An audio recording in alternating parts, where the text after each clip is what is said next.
0. Good afternoon, everyone, and welcome to the Town of Basalt Town Council meeting for July 26, 2022. Pleased to see everyone. We've got a jam-packed agenda, and we'll move through it expeditiously. So I'd like to begin with the call to order on the roll call, Pam. All right, sir. Okay, let's begin with Glenn Drummond. Here. David Knight. Here. Elise Hoddle. Present. Ryan Slack. Here. Bill Kane. Here. Dieter Schindler. Present. Angela Anderson. Here. The A-team is present, sir. Thank you. First order of business is our consent agenda, and which consists tonight of 3 elements. One of the minutes from July 12, 2022, and I feel I have to acknowledge our town clerk.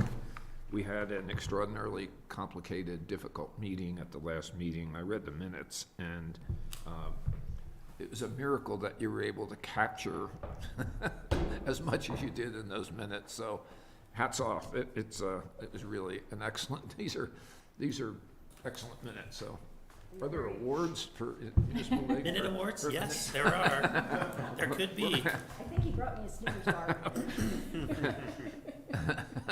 So thank you for that. We have a special event activity permit for the National Night Out at Willets, Triangle Park, the chief, and then we have Resolution 43 of 2022, resolution of Town Council approving the Pinion Tank project and authorizing staff to enter into a contract with WBS Coatings.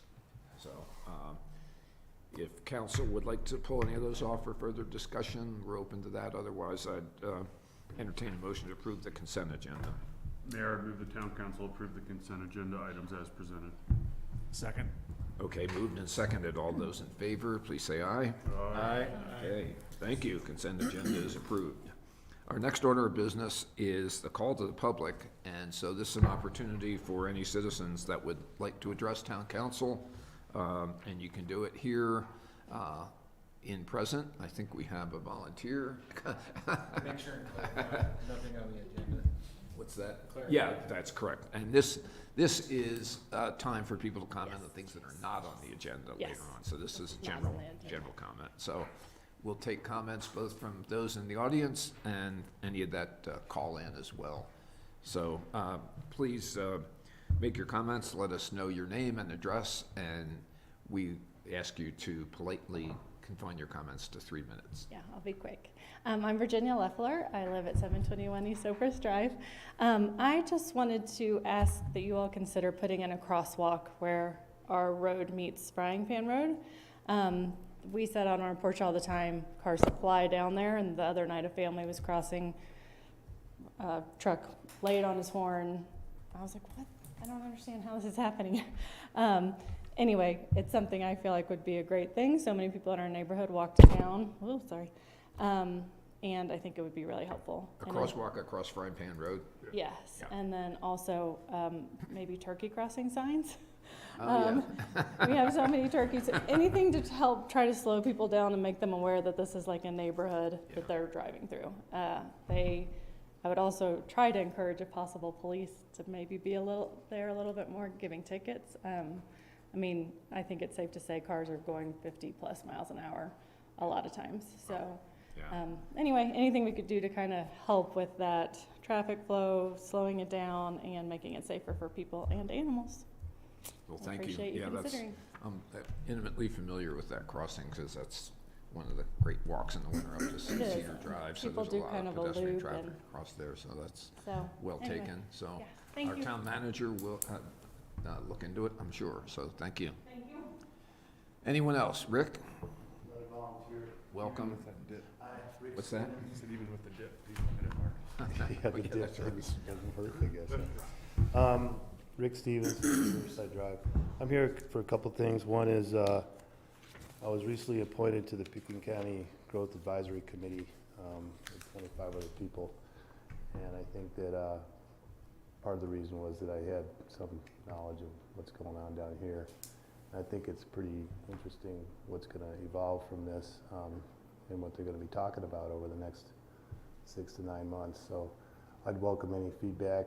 I'll wait for some direction from the commissioners and to see how this is going to be laid out, you know, and if there'll be working groups or what they'll be, but it's pretty interesting. You know, it's the kind of thing I think we should be paying attention to.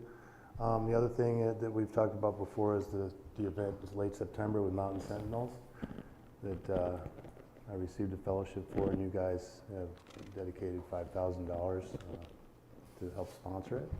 And it's connected to the Aspen Institute Mountain Foundation event with the United Nations in Aspen. That's starting to gain momentum. It's September, 3 days. First day will be a cohort of around 50 people from basically around the world and staying here in downtown. And some of the things that we'll be talking about are what are the impacts of COVID. And I just brought a little blurb from the Northwest COG Migration to the Mountains report that talks about how would these impacts on known community challenges such as workforce retention, rental stock, so on, mountain community quality of life, and not just in resort towns, but all over the globe. And how leadership can take on the challenges and perhaps step out of the box a little bit to start to look at, what would be more futuristic thinking about climate change and all those things that you guys are obviously dealing with. So that's kind of an exciting deal, and it's starting to gain some momentum. And a lot of common threads between the Aspen Institute Mountain Festival and their board and you guys. There's a lot of relationships there. So that's it for me until maybe a little later. Thank you. Appreciate the comments. Anyone else, anyone calling in that would like to address the council virtually? Have anybody in the waiting room or? I don't see anyone's hand up. Okay. Well, I'm remiss in not explaining, but if you do want to address council, and we'll probably move on, but we can certainly take a call, and you can access the Basalt Town Council meetings at www.basalt.net under Agendas and Minutes tab. Click on the 26 meeting packet to open the meeting access instructions page. So with that, there are no further public comments. I would open the floor for mayor or council reports and comments. I'd like to give an update on Ruwapa and the work that April Long, the head of Ruwapa. Good tonight. Yeah, she did a really great coordination with a bunch of the stakeholders up there and the Bureau of Reclamation, and was able to do a pre-release to kind of bridge the gap between now and when the major release for the 15-mile stretch behind the Cameo Call. And this is the first because water rights are very tricky to use, and so this is helping cool not only the frying pan but the fort to help anglers as well as the fish.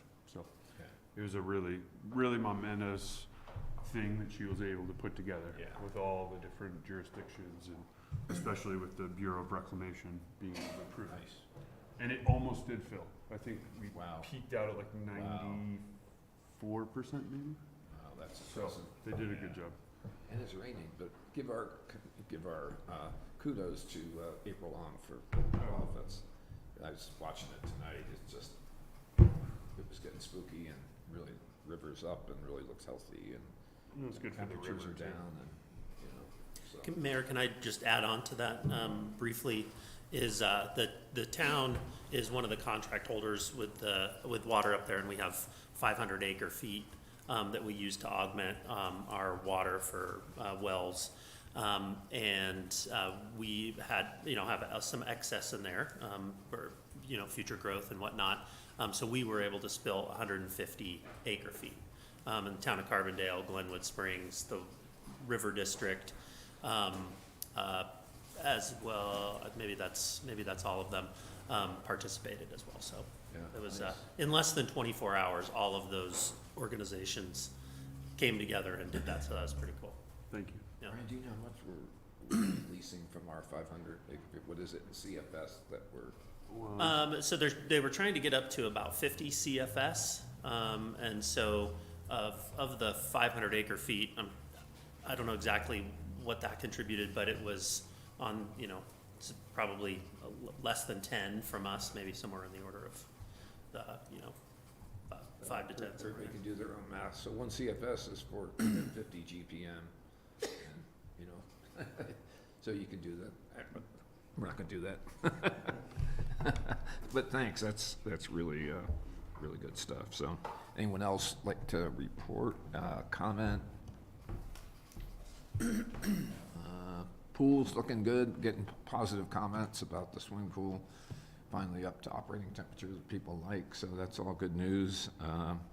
So, you know, town feels like it's summer, so things are cooking. So if there are no comments from council, I would turn to the manager's report. Yes, I do have a couple comments. I'll just play on the topic of the pool.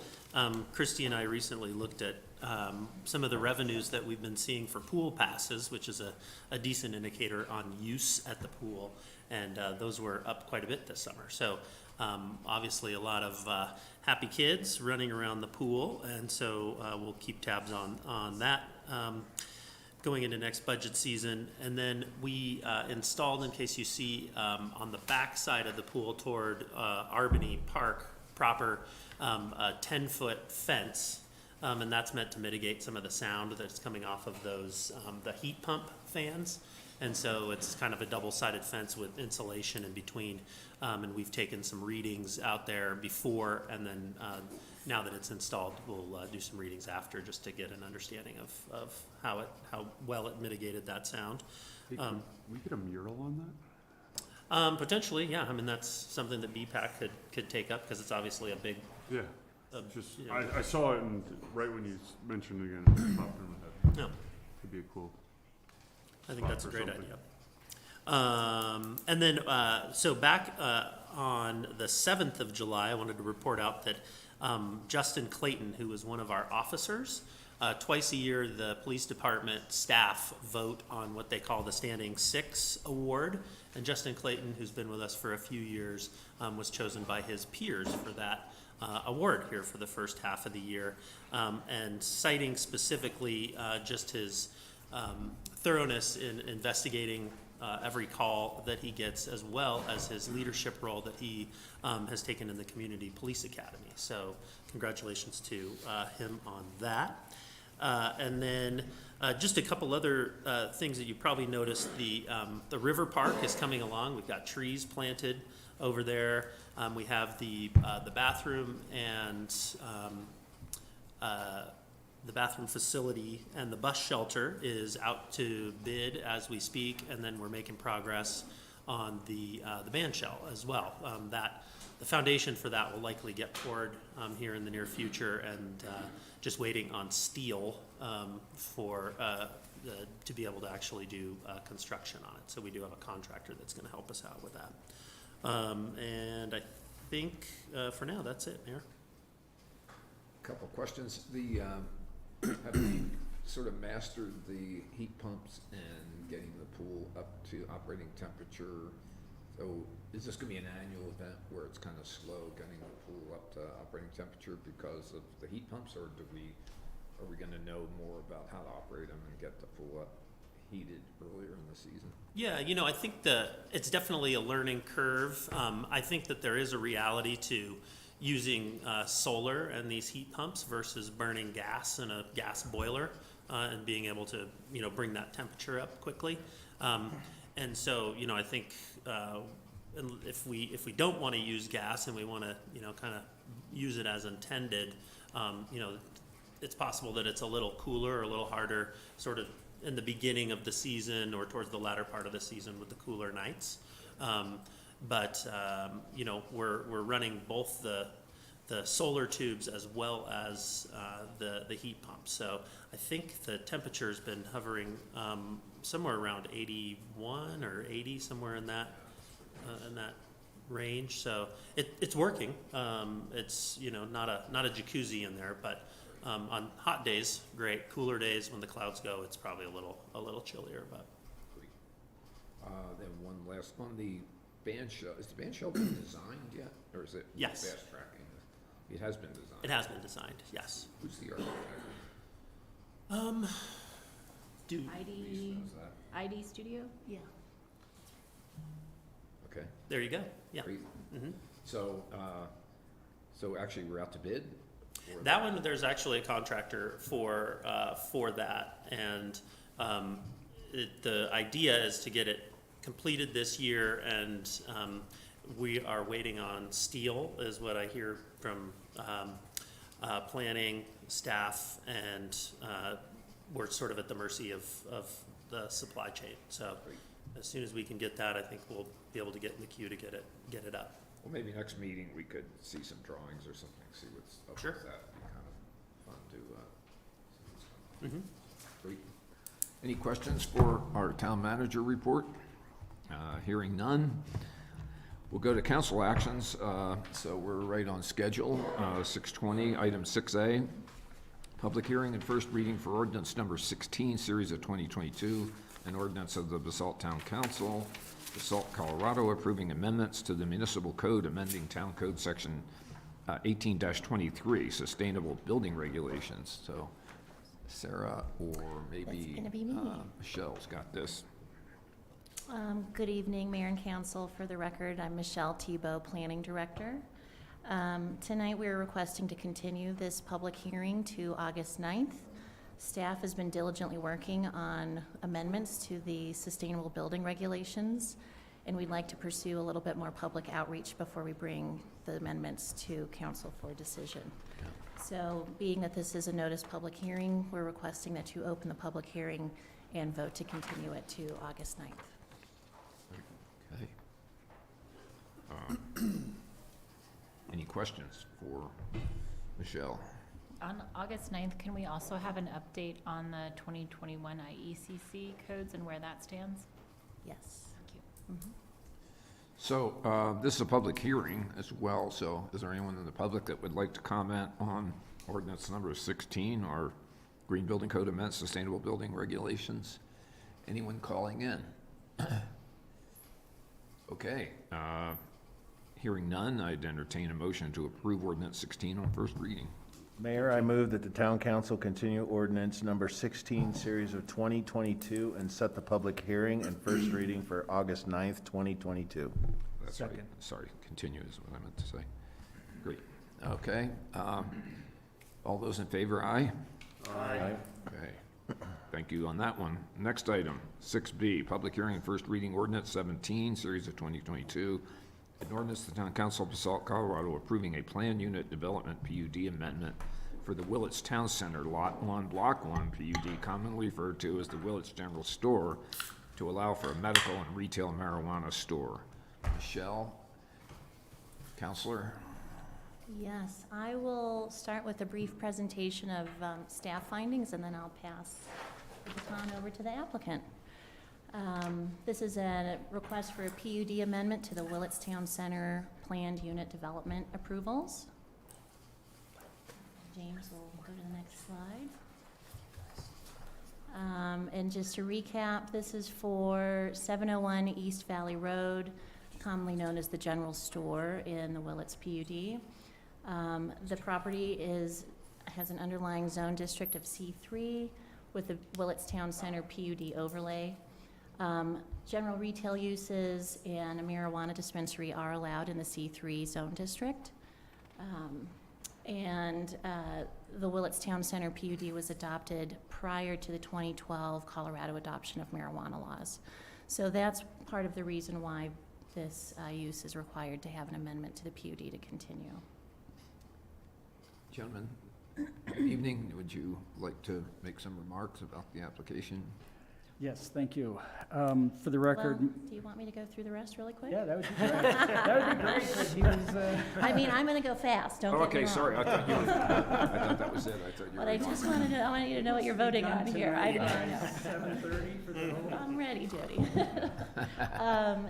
Just to be clear, the PUD amendment criteria that you're voting on is whether the amendment changes the floor area that's allowed, requires any other variations from the PUD, which this does not, that it's consistent with the underlying zone district allowances, which it is consistent, and as I just mentioned, that the Willets Town Center PUD was adopted prior to the legalization of marijuana facilities.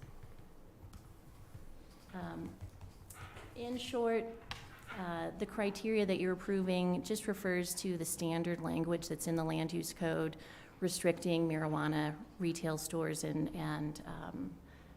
medical marijuana stores, most of which is in our draft conditions, speaking to visibility, signage, and that sort of thing. So the only other kind of interesting item in there is the required buffers in our land use code.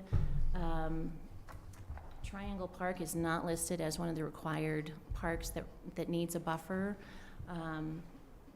However, it just happens that Triangle Park is a little over 200 feet from this dispensary. So it meets the requirement for the buffer, it's just not listed. As a side note, the Planning and Zoning Commission, when they recommended approval for this application, suggested separately that we do a land use code amendment to include Triangle Park in the list of parks that are buffered.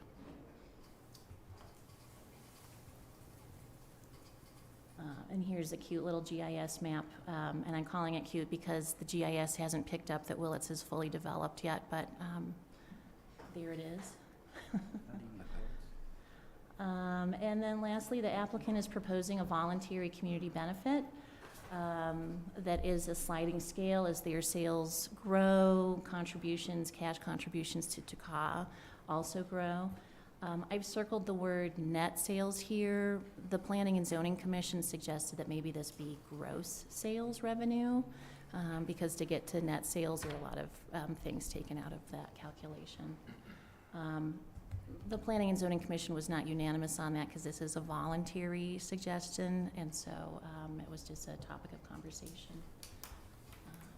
Next slide. Can I interrupt for a really Yes. quick one clarification on that slide? Is the proposed community benefit 0.5% or 0.05%? And maybe the applicant can clarify that. Yeah, that would be 0.5%. Yeah, that's a typo. Thank you. So the PUD amendment process is a two-step process. It's gone to Planning and Zoning Commission, who recommended approval, followed by council action tonight on the ordinance. Separate from this land use application, the applicant will need to go through the process of transferring the license that sits with Good People here on Midland Avenue and moving that license to this proposed location. James.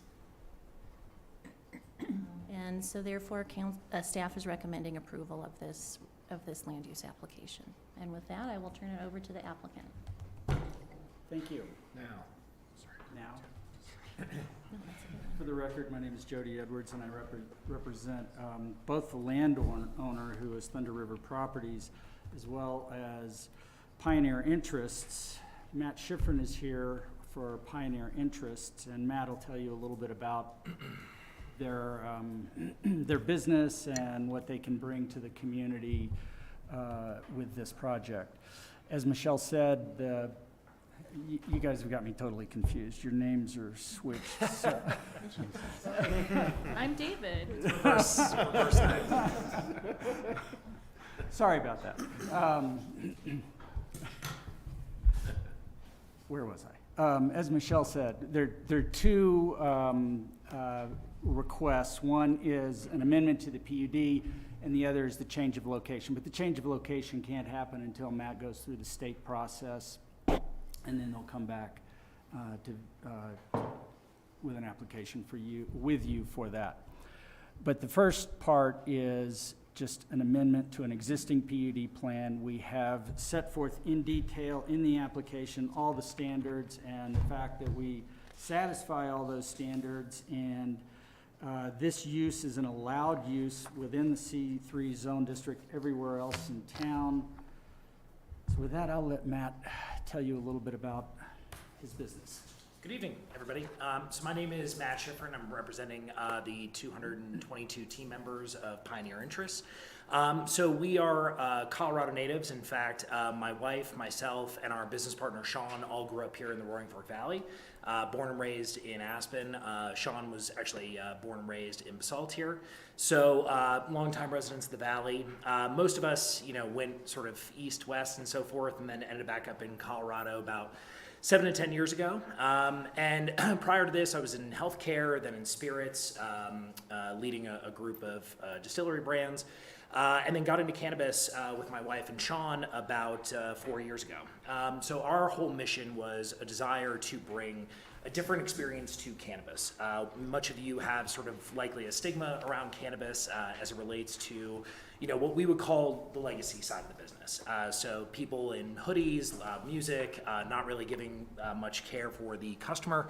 Our whole thing was to try to bring a better experience. So bridging the legacy and third wave retail experiences overall, and trying to bring, whether it was my wife's experience from working with major retailers like Target, Walgreens, Dillard's, QVC, HSN, Macy's. Sean's experience actually having grown commercially in the cannabis space for some time, and my experience of really building brands. With that, we started Pioneer. We got into cultivation, extraction, and retail.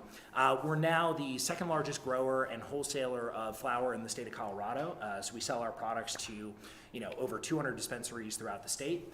We also produce concentrates, so vape pens, cartridges, dabbable products, edibles, and so forth for consumers.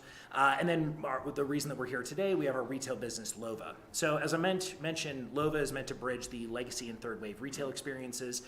Think Westfield Shopping Mall at the end of the day, in terms of the type of experience that we want the customer to have. As a result, our desire, it was funny, I was telling Jody on the drive up here from Denver, my wife, Sean and I, we all live in Denver, but we also live in the valley as well.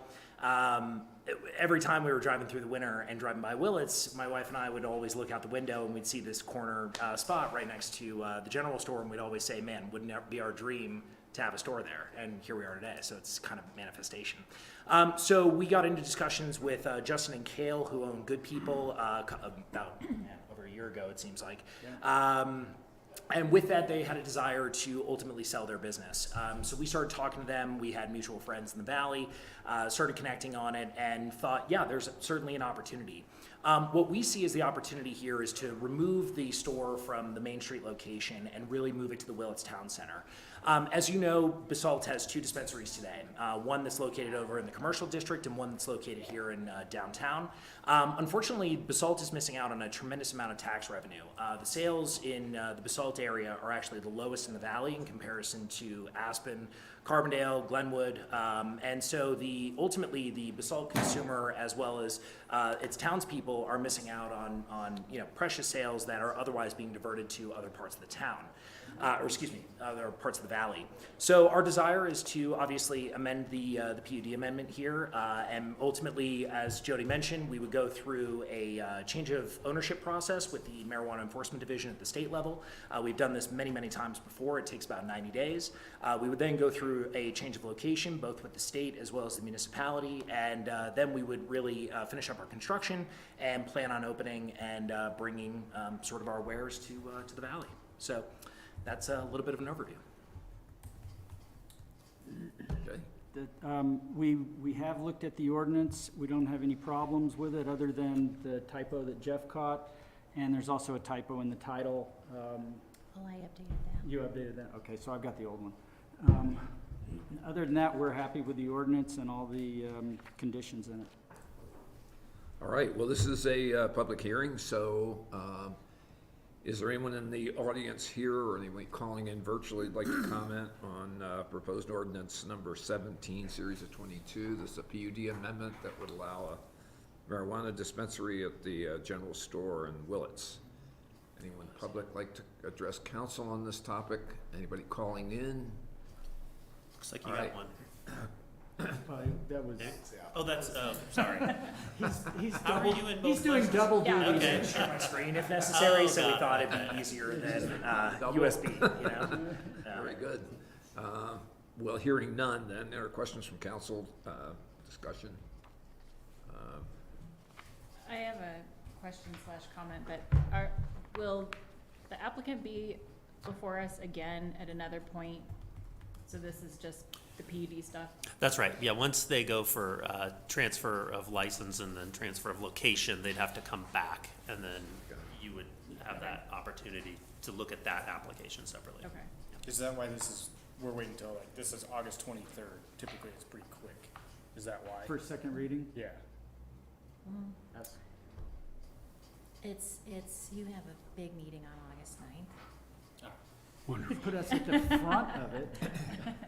And the way the applications came in, we followed that as a priority for scheduling. Okay. I would like to see the Triangle Park added to the 200-foot buffer list, though, just in general, so I'd request that. Yeah, a lot of kiddies there. And then I have a signage request that I'll hold off on until you're back in front of us again. Anyone else? Question, comments? Happy to discuss it Jody, if it's appropriate. did you have a comment? I just was wondering if Elise would like to give him the signage comments now so he can design with I'd be that in happy mind. to show you some presentations if that's Okay. acceptable. Okay, well, it's a quick comment. I would just like, because there is, the buffer is just barely over 200 feet, I would like the signage to be on the inside rather than on the outside. Yeah, I think that's completely acceptable. So facing 82 as opposed to facing Triangle Park. Yes, Yes, totally acceptable. That's what we were thinking, the same thing. great, thank you. Okay, so, anyone else? Wasn't sure if Glenn was. I was gonna make the motion. Okay, Are well, you guys good, or do you wanna discuss? These are anyone easy. else? Mayor, I move that town council approve ordinance number 17, series of 2022 on first reading, continue and set the public hearing and second reading for August 23rd, 2022. Second. Okay, moved and seconded. Pam, would you call the roll? Yeah, You can pick. David. Yeah. It's fine. Okay, we'll take David, thank you. And you want a roll call, sir? Let's begin with Ryan Slack, Yes. Bill Kane, Yes. Dieter Schindler, Yes. David Knight, Yes. Angela Anderson, Yes. Glenn Drummond, Yes. and Elise Huddle. Yes. Motion carries unanimously, thank you. Thank you all very much. Thank you, Council. You, Jody. Appreciate it. I have a feeling we might be seeing you a little later. Yeah. So it's popular tonight. Okay. I could Uh, just. Okay, next up, this is item 6C1. So this is a continued public hearing and first reading of ordinance number 14, series of 2022. An ordinance of the Town Council, Town of Basalt, Colorado, approving a rezoning to the Community Serving Commercial CSC Zone District, CSC Final Plan Application Review, and associated development review actions to construct a grocery store and 67 residential apartment units and associated improvements on lots A and E of the Basalt Center subdivision. James? And Mayor, I'll be recusing myself. Yes, so. Thank you. Staff would suggest considering the next two items on the agenda together. As the mayor indicated, the first item is continued public hearing and first reading of an ordinance that would approve of the rezoning of the property at 140 Basalt Center Circle to the CSC Zone District, as well as CSC Final Plan and associated land use actions to construct a 9,000 square foot grocery and 65 apartment units on the upper floors at 140 Basalt Center Circle, which is the property that is known as the BCC property. It used to house Habitat Restore as well as Clark's Market, and it currently houses BLT and Jimbo's Liquor.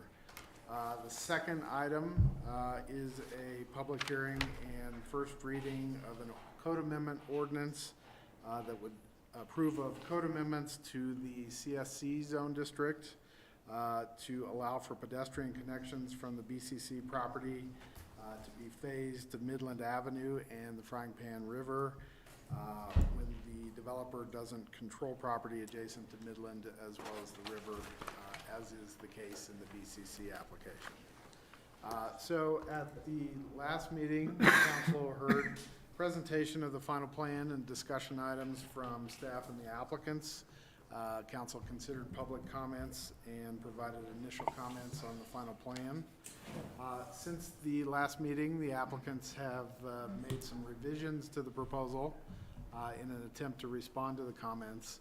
And so this evening, staff would suggest council hear updates on the proposal from staff and the applicants, as well as take public comments again, since the applicants have revised the proposal, and then provide council discussion. So the revisions to the application, the applicants have adjusted the design as well as the architecture, and there were comments from the council at the last meeting about the design. The applicants made revisions to further break the massing, as you can see in the slides and that you have in your packet, on the western elevation to better respect the rhythm of buildings in the downtown area. They've also provided a variety of window detailing, and the applicants will take you through more detail on the adjustments that they have made to the design. In terms of the residential program in the application, the applicants have revised their residential program that they're proposing. Some of the council members at the last meeting made comments about a desire to have fewer but larger units. The applicants have correspondingly reduced the number of units to 65 by removing 4 of the studio units from the program and replace those with 2 one-bedroom units, as is discussed in the, the cover letter that's in your packet. It should be noted that the Basalt Affordable Community Housing Committee, BAC, was supportive of having studios in the project, as the town doesn't have any studios in our current affordable housing inventory. The change in the configuration is recognized in the draft ordinance that you have before you, as you can see here in the section of the ordinance.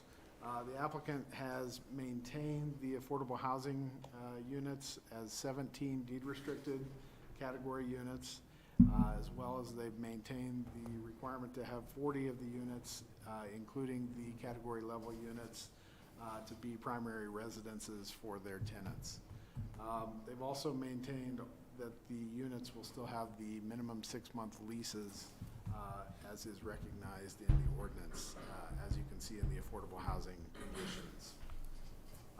Traffic was another topic at the last meeting. Council was interested in the traffic report. It's been provided in your packet materials that you have this evening.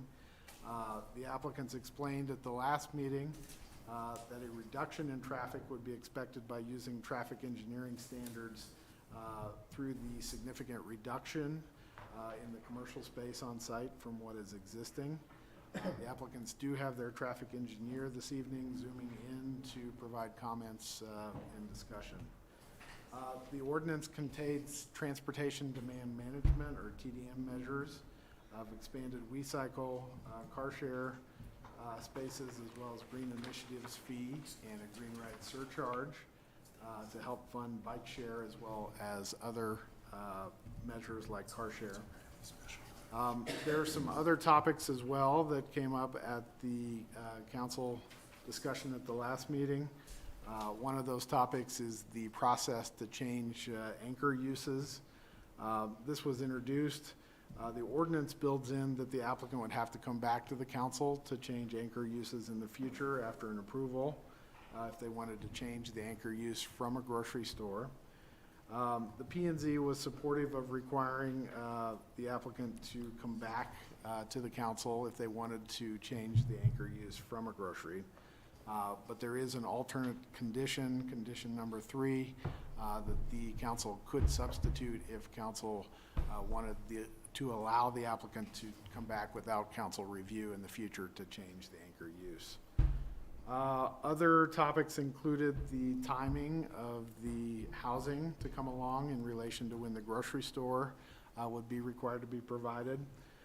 At the sketch plan level, the council decided on a condition that would require the applicant to come up with a lease to have a grocery and then put up financial security for tenant finishes for the grocery store space before you could get certificates of occupancy on the residential units. That has been carried over in the conditions, condition number 4. and the P&Z was supportive of that condition.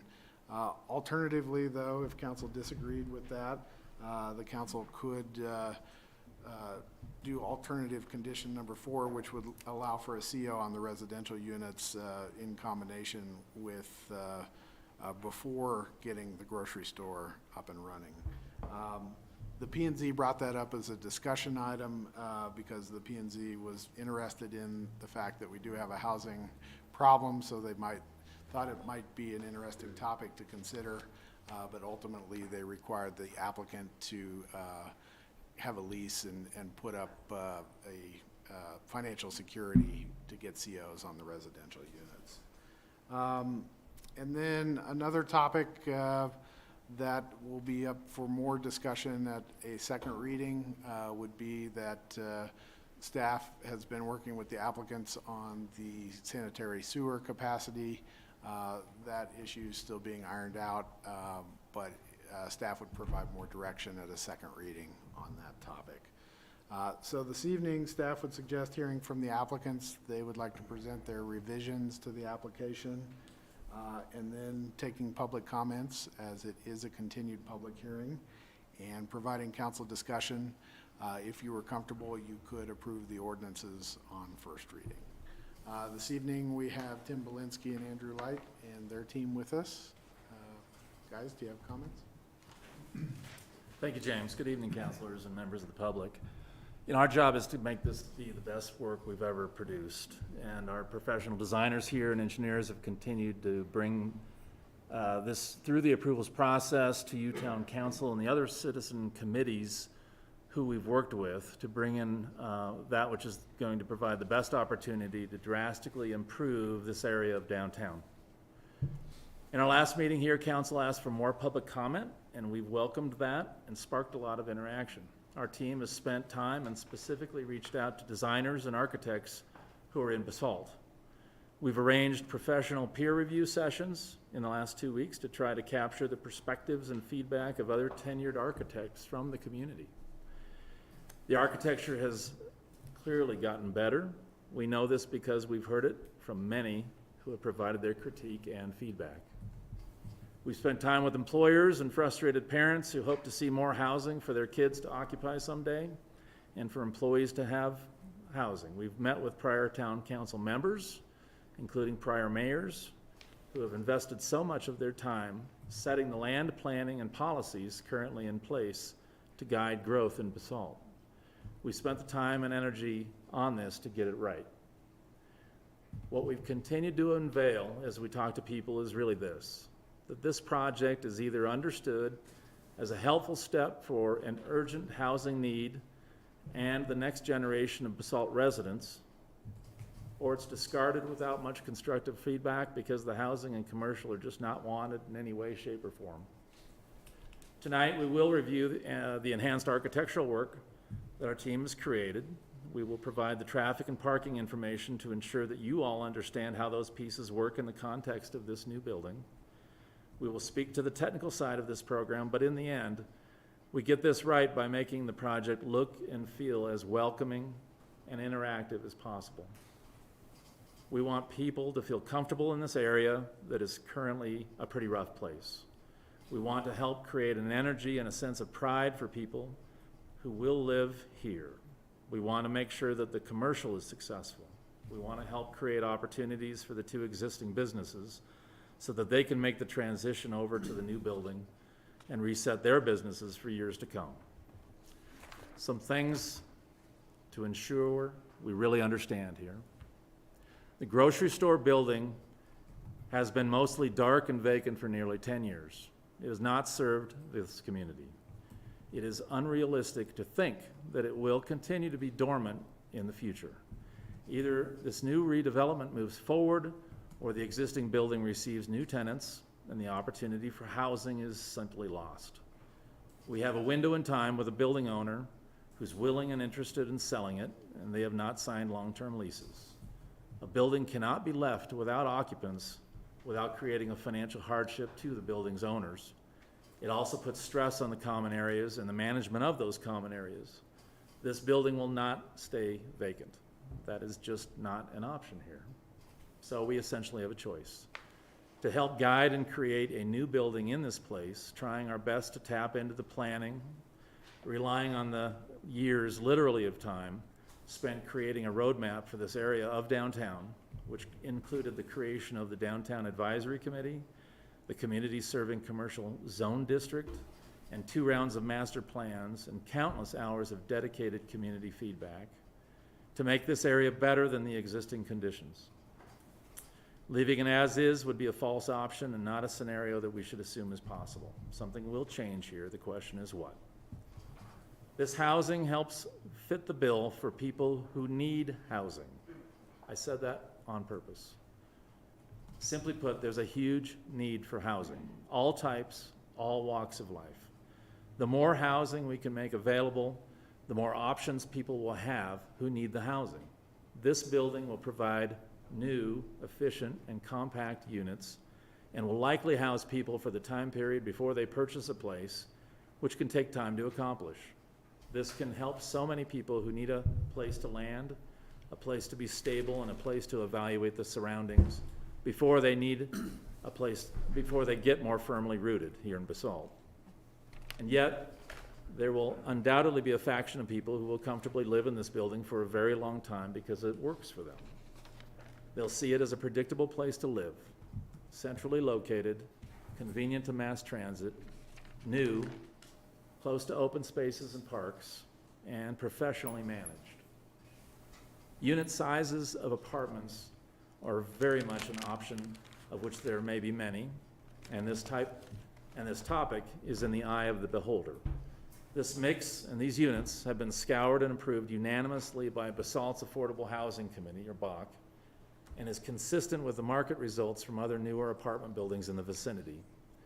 We have plenty of insight into how apartments rent up, and the smaller units are the most sought-after type apartment because they allow a person an apartment they can afford without a roommate.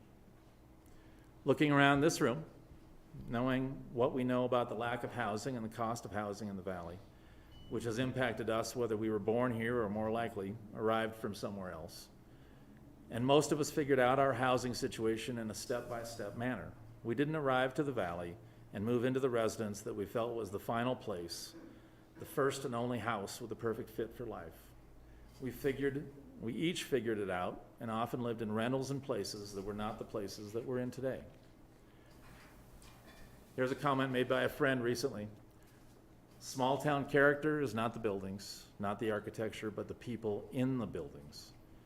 We will do our part creating great architecture, but this statement is really important to this process. Does the redevelopment look like Willets? No, it's in a different category, you guys, entirely. This is one building, fairly isolated, not a planned, gridded neighborhood. I oversaw most of the Willets buildings, and this, while being a 3-story building, is far more detailed, more colorful, is pushed further back away from the street, and has a blend of materials and a feel that people live here, that makes it uniquely different from what was constructed at Willets. So thanks for your focused attention and time during these meetings. We've got the team here assembled. We will pass it over to Paul Brown from FHU, who's the traffic study engineer and expert. Then we'll move over to the architectural updates with the help of these 3 on the end, Heather, Seth, and Scott. And in the interim, real quick here, I'll point out that what Andrew has here is a collection of emails of support that he might want to share in terms of who those have come in from. One of the comments last meeting was require for more public feedback. And so we've got a stack of emails which have been submitted either to you all or to staff. Many former council people, many longtime residents, many young people. So I don't know if those always make it in the packet, but it's very important for us to let you all know that we have a lot of support. This is a very supported project, so if you're interested. We will note the letters that we received.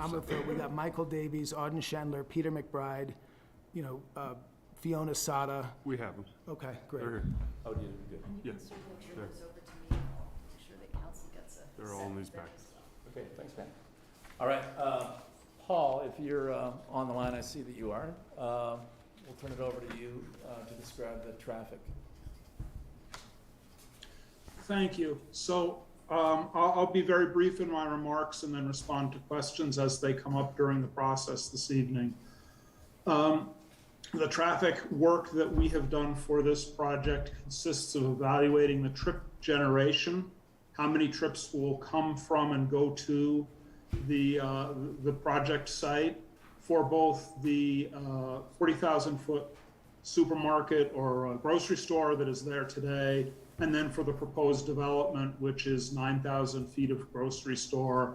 And we evaluated 67 units. That has now been dropped down to 65 units, as has been presented earlier this evening. We used national standards for trip generation for all of these evaluations. And when we looked at those evaluations for the 40,000 square foot facility that is out there today, although it's only partially occupied today, we came up in the neighborhood of 3,900 trips per day. When we evaluate the proposed structures on the site, which will be the first floor grocery and the residential above, we came up in the neighborhood of 1,200 to 1,300 daily trips coming from the site. That is a significant reduction. That is because residential land uses typically generate less trips per unit than commercial. And so we did not see any reason for traffic to be a concern for this facility, given the significant reduction in trips that we have seen. We also reviewed this with the Colorado Department of Transportation, or CDOT, so that they could look at it for their access permitting requirements that they have out at State Highway 82. And CDOT did not even want to sit down with us because they realized that there was a reduction in trips here and not an increase in trips. So that's a brief summary. Willing to answer questions, willing to entertain conversation. So just let me know. Thanks, Paul. Do you guys do any current calculations on the intersection that this development is dumping into, Midland or Two Rivers Road, to know the amount of traffic currently going by? We have not collected data or done analysis of intersection traffic operations for this project. We've just looked at the trip generation for the project and noted the significant reductions in trip generation. Given the reductions in trip generation, we believe that traffic operations will not degrade and will improve over the 40,000 square foot grocery store that's on the site right now. In a normal traffic study, do you account for the traffic that's currently on the roads? Or is it mostly focused on just the development itself and the numbers that it produces? In a normal traffic study, we often look at existing conditions and then we look at forecasted conditions. And in doing so, we can compare operations from one scenario to another. As I've said, in this scenario with the reductions, we did not move down that path.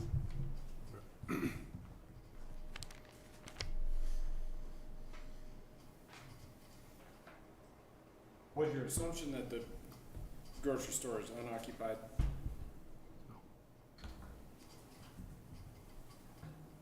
When we did the analysis, we assumed that the grocery store would be fully occupied at 40,000 square feet.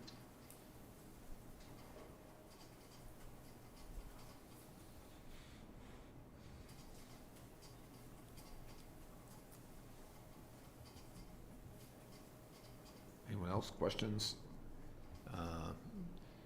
Do you want to go on to architecture, or do you want to just? Yeah, that's Sure. Thank you, Paul. Thank you, Paul. Thanks, Paul. Thank you.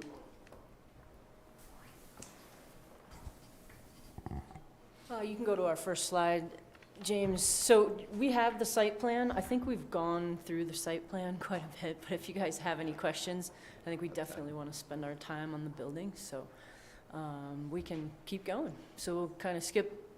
This is just the overall site plan, reminder of our circulation plan, and the improvements, again, from existing condition. And then we'll kind of start right in with Scott. Yeah, and this is previous slide of the architecture, so let's go to the next slide, please, James. Existing conditions as they are today. So we want to kind of walk you through today the revised design, the experiences of the guests, the inhabitants, the users, the patrons, the people of the town, tourists, all alike, in different forms of walking, riding bikes, coming in cars. There's a lot of different uses that we have. So with the existing site today, obviously gas station, lots of traffic in and out, mostly automobile traffic. There is some pedestrian traffic that goes through there. I personally use it on a daily basis. We go to BLT, we go to the gas station, Jimbo's Liquors, there's a liquor store there now, lots of traffic in and out, fishermen coming in and out, tourists coming in and out, the hotel guests that come through this entrance in and out, and the different businesses. So lots of more vehicular traffic, but as well there are pedestrian uses. We do have some uses with outdoor dining outside of BLT. It's not extremely inviting, but yet there are some outdoor uses. So again, a lot of enhancement that can be had here. Next slide, please. So moving into the new architecture, we've worked really hard, listening, hearing. The public process always makes projects better. We have a lot of experience with those. So we're very excited. We, love the townspeople that are here. We like that there is, there's debate. There's good. There's always good that comes out of it. There's always positive criticism that can make a project better. So we really appreciate that people are enthusiastic and passionate about it. We too are extremely enthusiastic and passionate about this. We're business owners. We live in the valley. Been here since 1995. I have a family. I have a child. I have animals. And we moved our business to downtown Basalt for a reason, because we love it.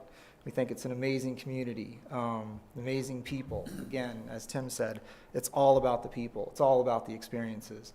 And that's what we try to do. We try to create architecture and design that is about the experience. It's what people enjoy. It's what people, can be part of. And we want to be proud of that. This is going to become an iconic corner. It's extremely important to downtown Basalt and the whole community. We feel that this is a very strong project for it. Yes, there are many other uses that could have been proposed for it, but with the proposed use and the proposed development that's looked at, we're trying our hardest to make this the best project it could possibly be for downtown and the people that are here, and the new people that'll be coming, the new inhabitants, the renters, the people that are coming to the grocery store. We'll all be using, this on a daily basis to come in, to gather, to hang out. When we broke down, we heard you about it wants to be embedded in the fabric of Basalt. Images on the left are showing the historic modules of downtown Basalt. It's a 20 to 30 foot module. We've broken down the building into 4 modules across the front, 2-story, varying heights, cornices.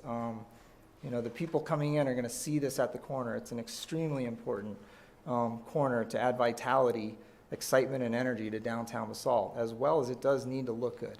And we feel that this does fit. And this is an extension of Basalt, Main Street, Midland Avenue, bringing it around to the corner. And we'll show as it wraps the corner what happens to the architecture as well. Next slide, please. Previous, sorry, the materials on this are a little bit, darker, not as clear. Things are joined together too much, not as much articulation of the facades, not as much variation. So we worked hard to really make those changes. Next slide, please. This is the existing site as we see it today. So again, this is that corner that we all come into and see on a daily basis. This is the welcoming of Basalt right now as it is. We'd like to make it a lot better. Next slide, please. Getting into the new architecture in the new building, we could see that this is the historic, side that we all are yearning for.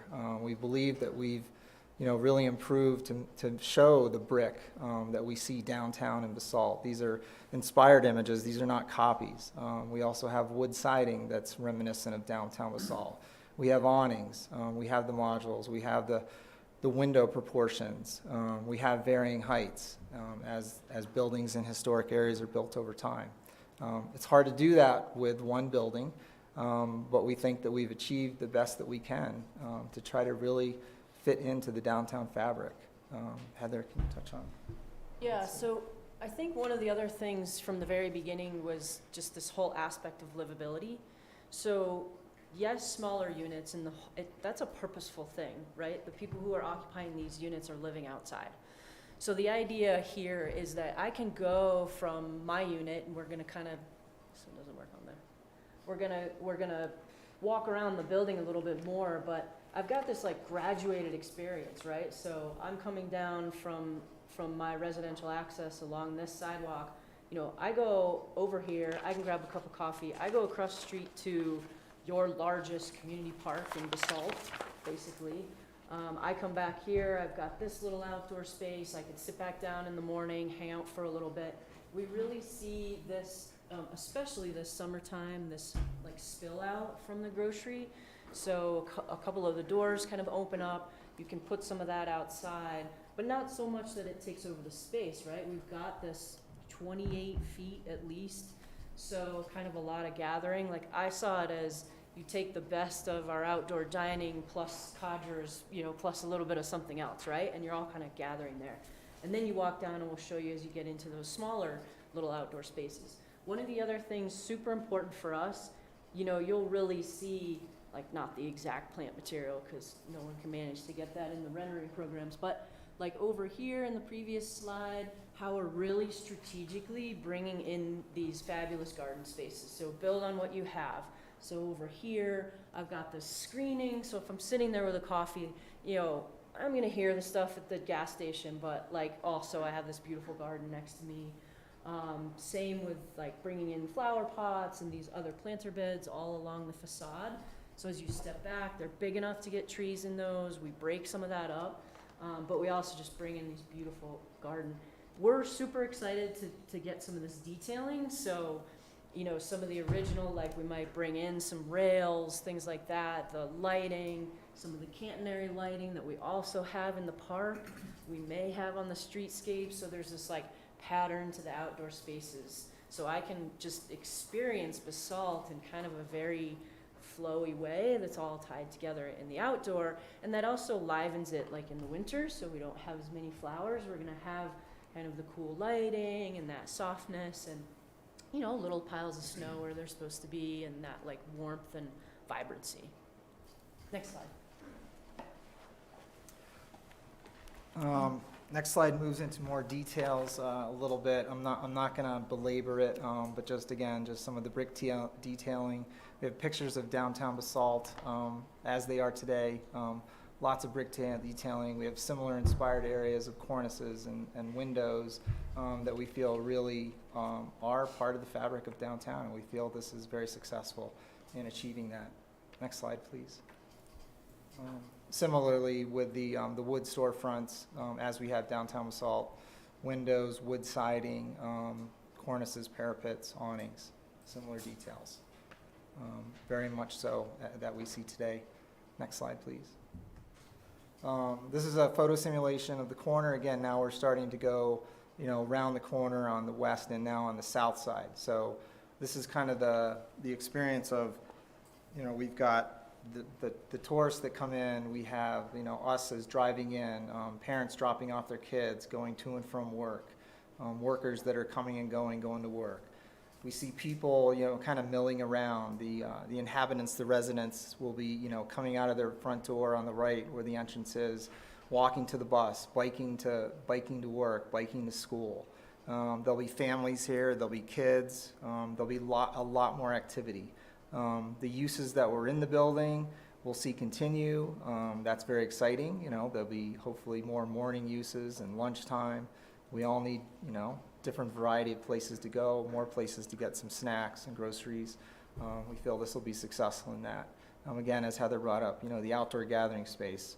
We've heard things before, we've emulated a lot of things, studied Peaches, Paradise, up in Aspen. Those are very successful outdoor spaces, as well as other projects that we've all worked on, And we feel that this is all in line with that. We think this is really going to become that little hub and gathering spot in Basalt that we can all be proud of and feel safe and warm and all that. So let's see. I think a couple other things, we talked about the open space. The other aspect of that livability is the connectivity. So surrounded by our own bike infrastructure, so within the building, safe storage, safe bike infrastructure, outside bike infrastructure, WeCycle infrastructure. I was not gonna make the poor renderers after 2 a.m. make sure they got this right, but if you remember our site plan, we have all this connectivity now across these parking lots. So all of our pedestrian access points really clear for the vehicle and the pedestrian realm. I take steps out of here, I can either go across 7-Eleven, I'm on the BRT, or literal steps away and I'm on the local. I'm flipping this on its head. I'm giving my kid the unit in Carbondale because I would absolutely love to downsize to a place like this. So yes, young professional, but also you think about this like cycle of life. By the time you're done living in 2,000, 3,000, 4,000 square feet, like what an amazing place to be. Next slide, please. Thanks, James. This is a longer elevation that we didn't, have really captured before. So we're really showing the two major sides of the building. From the experiential standpoint, this is, this really is embracing the Basalt Y that was here historically. It was the junction of the rail lines that came in from Aspen and then from the Glenwood Springs and then went up to Ruthie and off to Denver. So it's a very important intersection in history.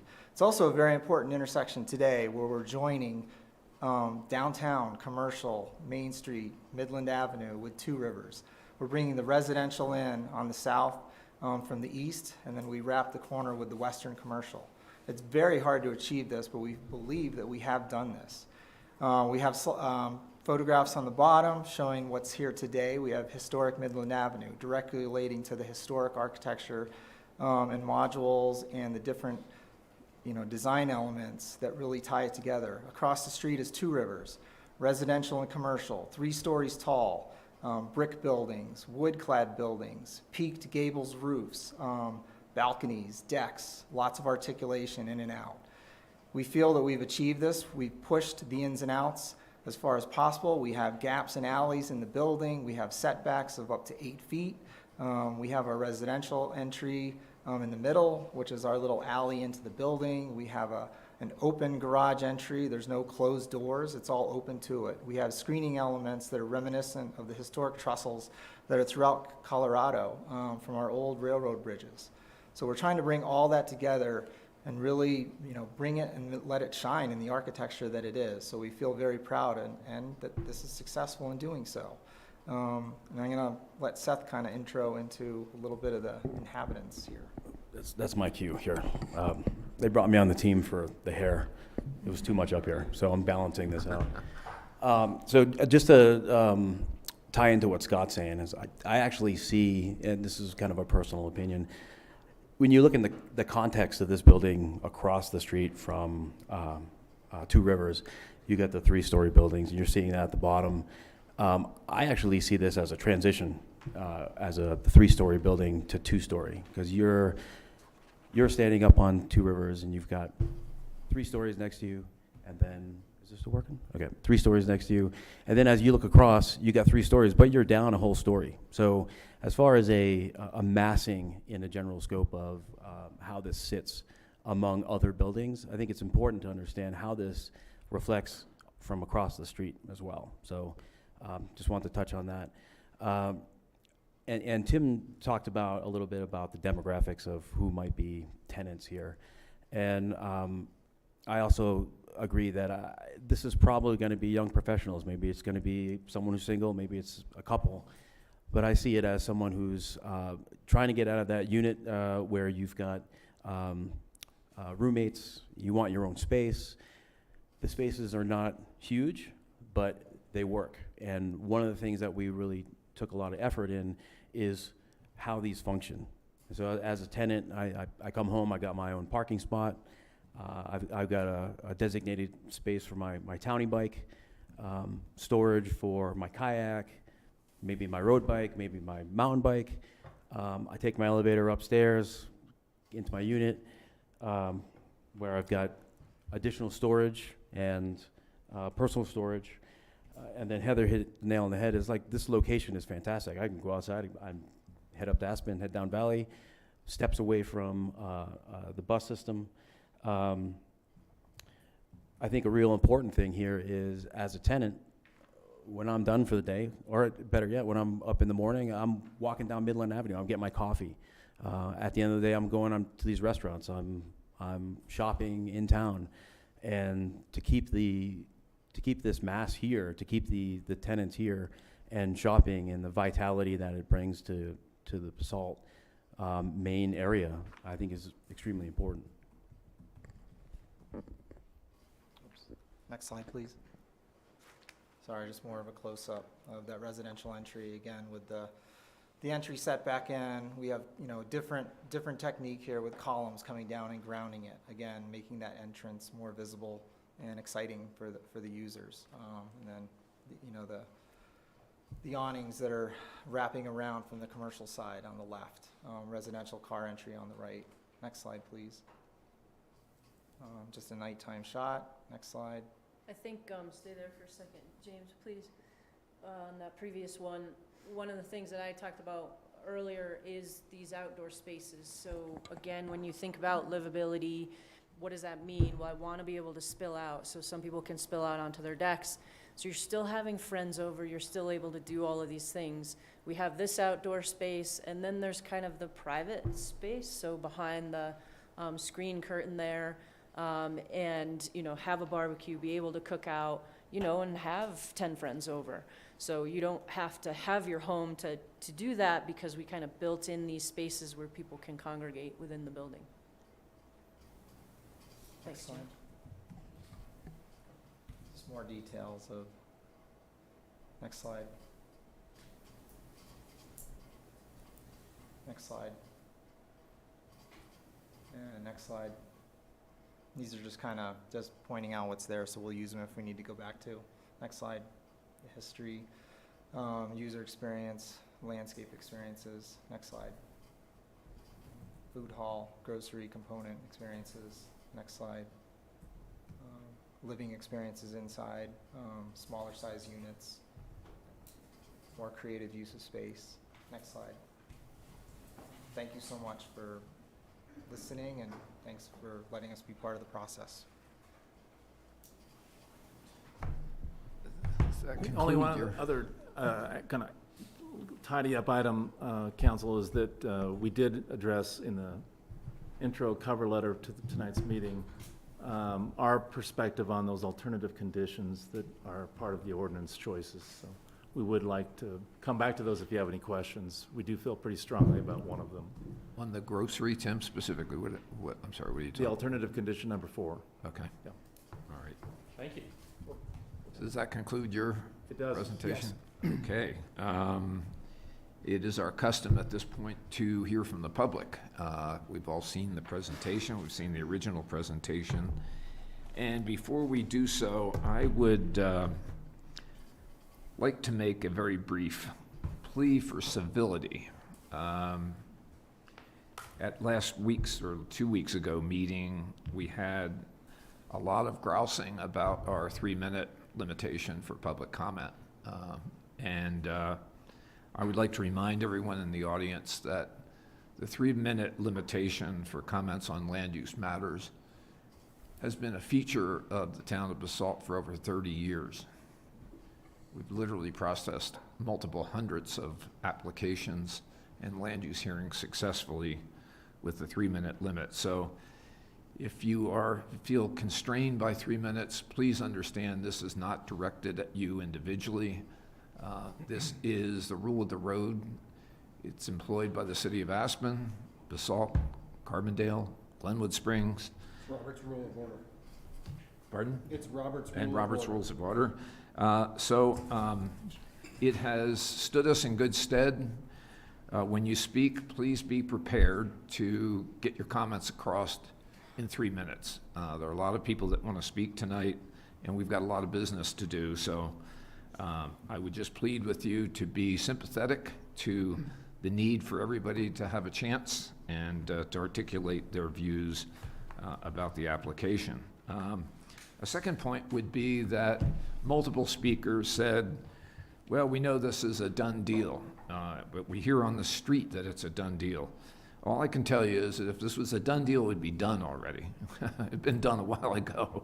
So it's not done. I think that this goes back to sketch plan and all of our hearings, not just us, but the Planning Commission and Bach and our post committee and the entire town staff have heard you, and comments about the architecture. It was a lot clunkier building before, when we started than it is right now. So I commend the applicant for putting a lot of thought into how to articulate this building and to deal with the mass that it imposed. Your comments about architecture, parking, percentage of affordable housing, lease restrictions to make sure that this becomes local housing and not just VRBO turnover units for folks that want to come for a couple of weeks. The comments about the building, the floor plans, unit sizes, bathrooms, kitchens, I think have been listened to and amendments have been made. And we're sympathetic to all of them, I think everybody on this council agrees with every one of those comments that was made. So, this is not deaf ears up here. I think we've really been listening pretty carefully. So, the last thing I would say is that, we hear the term small town character and community character, and I would just remind everybody that small town character goes a lot beyond bricks and mortar. Small town character also deals with the concepts of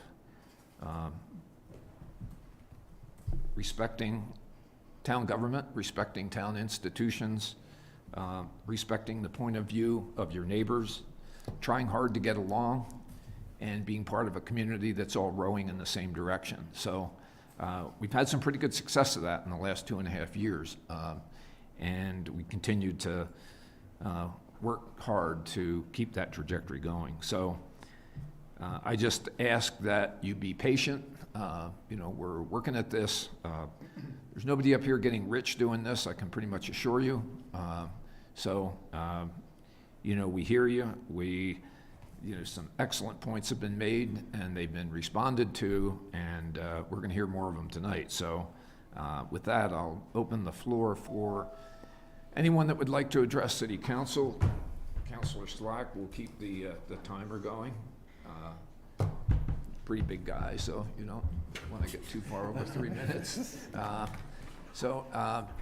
And I'm fortunate enough to say that in the race-ring room, we got 3 mayors here at the same time for Basalt. So Jackie Whitsett and Rick Stevens are here. So you back me up, aren't you, on the 3 minutes? I think 30 years, maybe 40 years, we've had a 3-minute rule in this town. So Sometimes Jackie. it's 3 minutes and sometimes it's not, right? Good to see you. Yeah, thank you, Mayor Kane and council. It's so good to see you all. I haven't been here for 2.5 years for a meeting, so clearly I feel strongly about this particular project. Rick and I were talking about the fact that we have been trying our hardest for 25 years to get something on this parcel. The ideal solution would have been to redevelop the whole parcel, right? We went door to door, we went to property owners, we went to the HOA. It doesn't appear that it can be redeveloped as a single parcel. So barring that, I spent a little bit of time talking to Mayor Belinsky from Willets about this project, and I looked at clearly what it is today, what it was at the last meeting, and what it is at this meeting, and it appears to me that it's getting there. I don't think you should go easy on my friend Tim Belinsky, but I think that it is getting there, and I hope that you will push him hard, get it looking right all the way around, because it is a centerpiece of the town and you can see it from every direction. So I hope you do that. I'm going to leave the units of housing and all the parking and traffic to you guys, but I just hope that you will take a long, hard look, and if it's not what you want, please tell him what you want, because otherwise, I don't think this may happen. Personally, I would like to see this happen, and I think that there's a bunch of very smart people sitting at this table, staff and council, who can make it the best thing it can be. So, did I go 3 minutes? Can I go longer? So you got a minute left. No. Thank you again for your time. Thanks, Jackie. Appreciate you coming. Next up. Come on up. Hi, Council. Hi, Mayor Kane. My name's Ruthie Prichal. I was born and raised in Aspen, Colorado. I've been here for 32 years, minus the 7 years I left for college and traveled around the world. But last November, my husband and I moved to Basalt. We lived in Aspen. Prior to that, I've lived up and down the valley for years. We left Aspen because it became overdeveloped and crazy and not affordable for the local community, and they sort of pushed us out. And as locals, that made us sad, but it kind of pushed us down here, and it opened our eyes to the world of Basalt, and we fell in love with it, and we ended up buying a home actually right down on Midland Avenue, and we love it so much.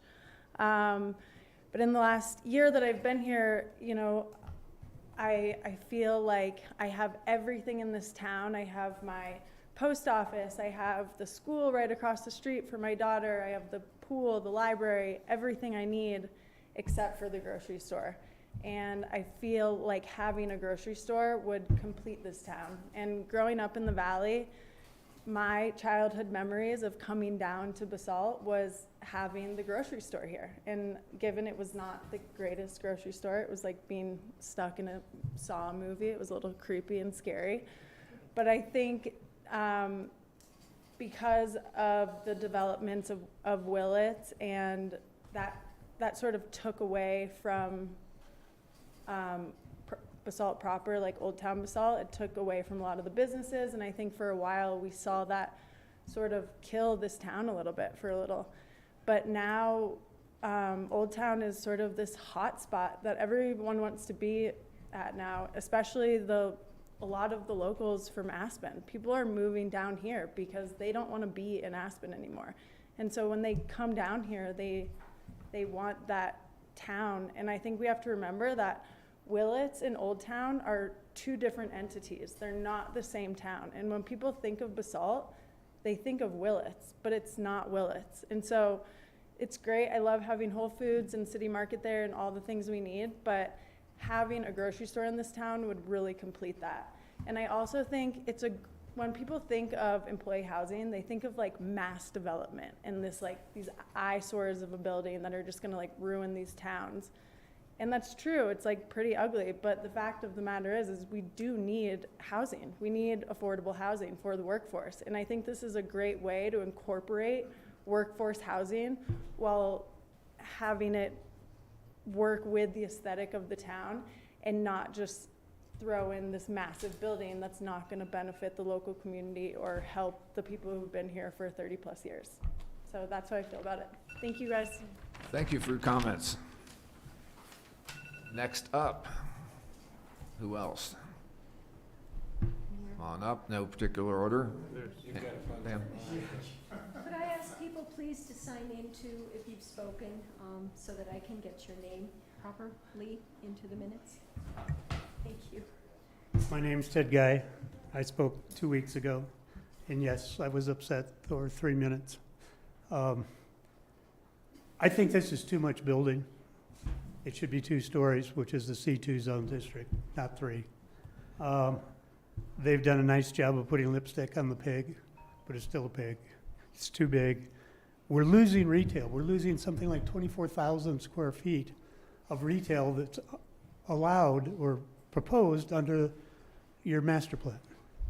We're getting 9,000. So that's really hurting Old Town Basalt. And I think that's the biggest problem with this. We're replacing retail with parking. I also feel like this is sort of bait and switch. Every week, every 2 weeks, there's a new plan. This is certainly better lipstick than the last plan, but I think you really need to look at the loss of retail for downtown. Thank you. Thank you. Next, please. Who else would like to address council? Do we have anybody that's called in, Pam? Do we have anybody on the? Yeah. You want to take the audience Yeah, let's first? take, we're going to finish the audience first, but I'm just kind of curious whether we have people so they know that we're going to finish with our. How you doing? Great. Thanks for doing this. My name is Mike Markatoris. I'm here wearing a couple different hats. Thank you guys for doing this. This is not, it's kind of a thankless job. You guys on the development side, a lot of work goes into this. I see what you go through. You guys on council, I have more than you can know respect for you to be able to go through all this. I'm here as the founder of Slifer Smith & Frampton Commercial and Entrepreneurial Real Estate. I launched that division to help businesses in the Valley be able to grow, to help the next generation of entrepreneurs be able to buy businesses, start businesses, and become part of this valley and really be able to build a life here. I'm also a business owner myself. I own Zhang Asian Bistro, Grind, Riviera Supper Club at one point. I own the Mountain Mini Mart, which is next to the Wendy's. So at one point I had 90 plus employees of my own. So I know what these guys are going through, and I know that the biggest thing our businesses are asking for right now is housing. And they're asking for this type of housing. These units are small, they're transitional, you know, they give people, I'm also a former young person. And when I came here, I was a young person, and I moved into a Creekside unit in Snowmass. So it was 600 square feet. I lived there with 3 other dudes. We fell in love with the valley and stayed here.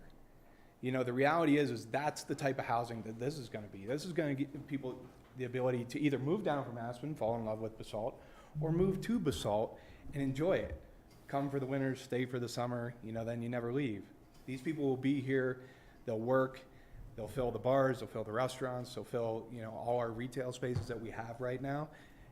And then they'll fall in love with the valley and they'll end up buying here and raising a family and this and that. This is what, in my opinion, this is the type of development we need in the area we need with the density in the town. And I think it'll only add to the character. I didn't even think about the move down aspect of it when you're downsizing, but I'd do that too. You know, when I retire and give up my house and, you know, maybe move back into a 500 square foot spot. But I think it's a good development, and I just wanted to be here to say thank you and show some support. Appreciate your comments. Thanks.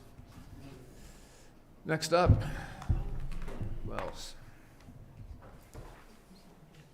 Watch your step there. I'm Herschel Ross. I was in public office for 12 years. The last 4 was here, sitting in those seats. Sat Nice right to there. see you, Mayor Bill. I was right that one, yeah. The, on our council, we started the whole thing with the trailer park and a new park there. We had 2 goals. One, of course, was the health and safety of the people in the trailer park, which was pretty terrible.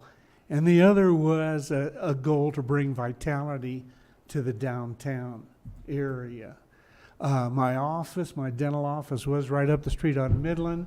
I got crushed in the downturn. We had empty storefronts up and down the street. I'm in Willets now.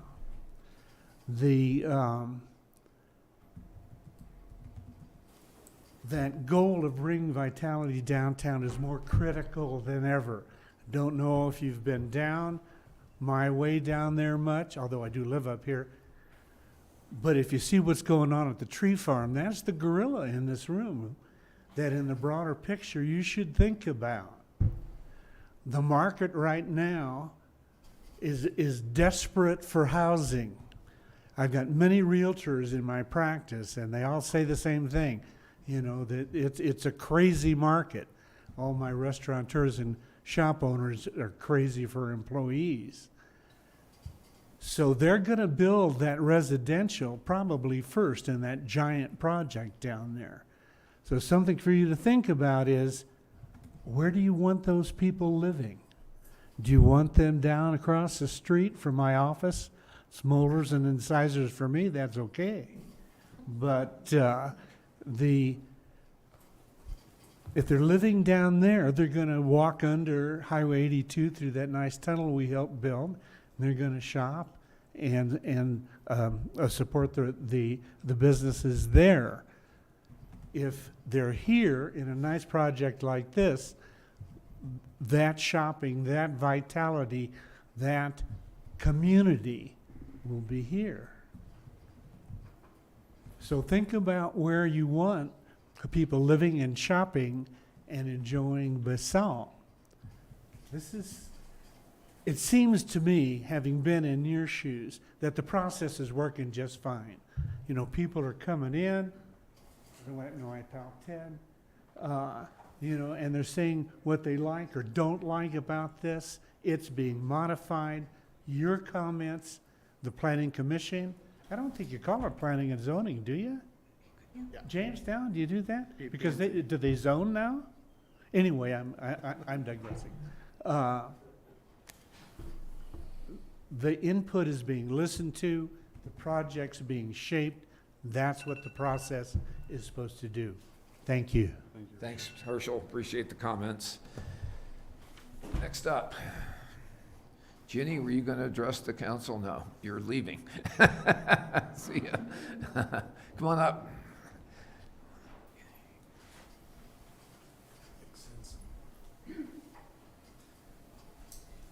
I'm Stephanie Scavula. I live in Homestead Drive, and I do appreciate the modifications you've made to the building. It's definitely an improvement.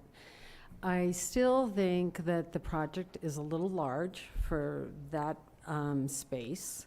And you talk about, you know, this is all about the people. And I've talked to a lot of people, especially younger people, and they do want a larger apartment. I feel like the units are too small. It's great that you made a couple of them larger.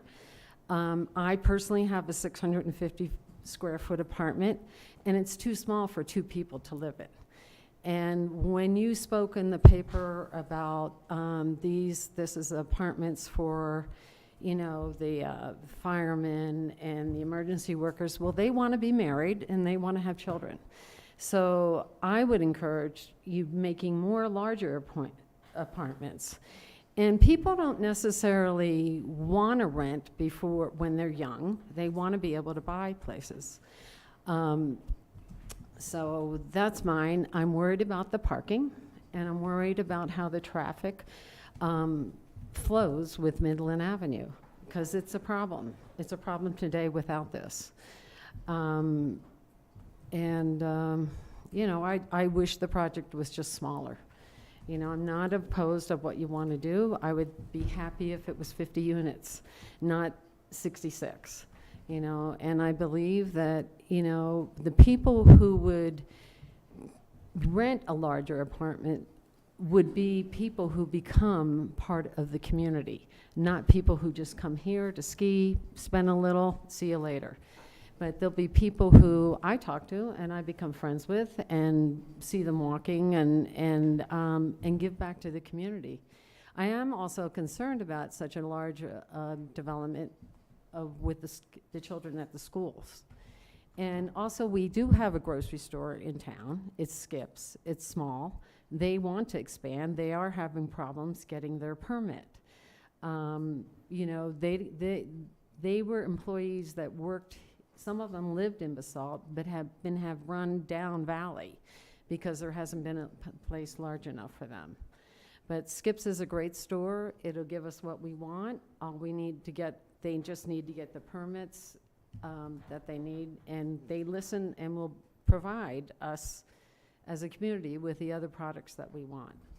So that's about my opinion. I totally appreciate you listening. I totally appreciate all the work that you guys have done.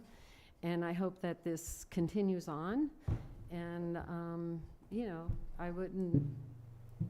I have mixed emotions when you say you have all this positive stuff. And I have talked to a lot of people who say they want more and don't want the small units. So thank you very much. Thanks a lot. Next up, Gonzo, bienvenido. I've been here a million times.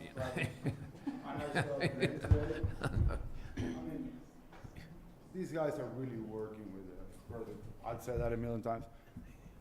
In terms of the size of the buildings, guys, I'm talking to council, but also to the people that are opposed to the sites. You know, I've been here since I was 21 years old, and I lived in a 2-bedroom apartment with 12 people in Aspen. You know, a lot of people, when you come and you're young, but then the next step would be, you know, you're sick of your roommate, eating your food, drinking your beer, not cleaning up, dishes piling up. It's a closet. It's yours. You know, sorry. I mean, on the size part, yeah, maybe you want to start a family. Well, you have time while you live there to not be worried about your roommate. You found a place for your next step. That'll be on the size. Thank the you. size doesn't matter. Thank you very much. You didn't mention discounts for, for everybody at the hearing. Great. Thank you. Next up, anyone else? Yeah. Who else would like to address council that's in the meeting here tonight? We're going to go virtually. There we are. No, that's our journalist. Come on up. I'm not totally opposed to the project. I'm just opposed to the size of the project. What's your name? What's your name, please, and address? Yeah. I'm sorry, and your address, please? My address, 280 Tejas Trail. So I'm opposed to it being 3 floors instead of 2 stories. And I'm opposed to the parking, not opposed to the parking, but parking seems to be a big issue for me because I go into Basalt now and I can't find parking. And we don't even have 65 units. And we don't have a grocery store there. And they're still hard to find, excuse me. It's still hard to find parking when you're going to a restaurant or when you're going shopping or to get your hair done or to an art studio. And you're adding 65 units. And as a landlord in this town, I know if you're renting out a house for 3 tenants, there's 4 tenants living there and 4 cars are there. So you've got 65 units that you could potentially have 120 cars just sitting there. And you don't know if those people are leaving during the daytime or if they're getting rapid transit to their work. So for me, that's a big issue, and I do hope you've taken that into consideration, that the parking is right now a big issue in Basalt, and you're just adding to that issue by approving something like this. Thank you very much. Anyone else?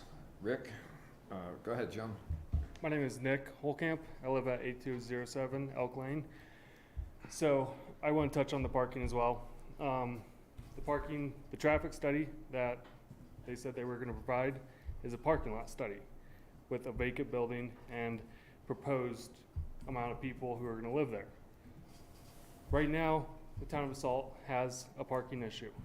We also have across 82 Stotts Mill going in, which is what, 250 units over there, roughly, between housing and apartments.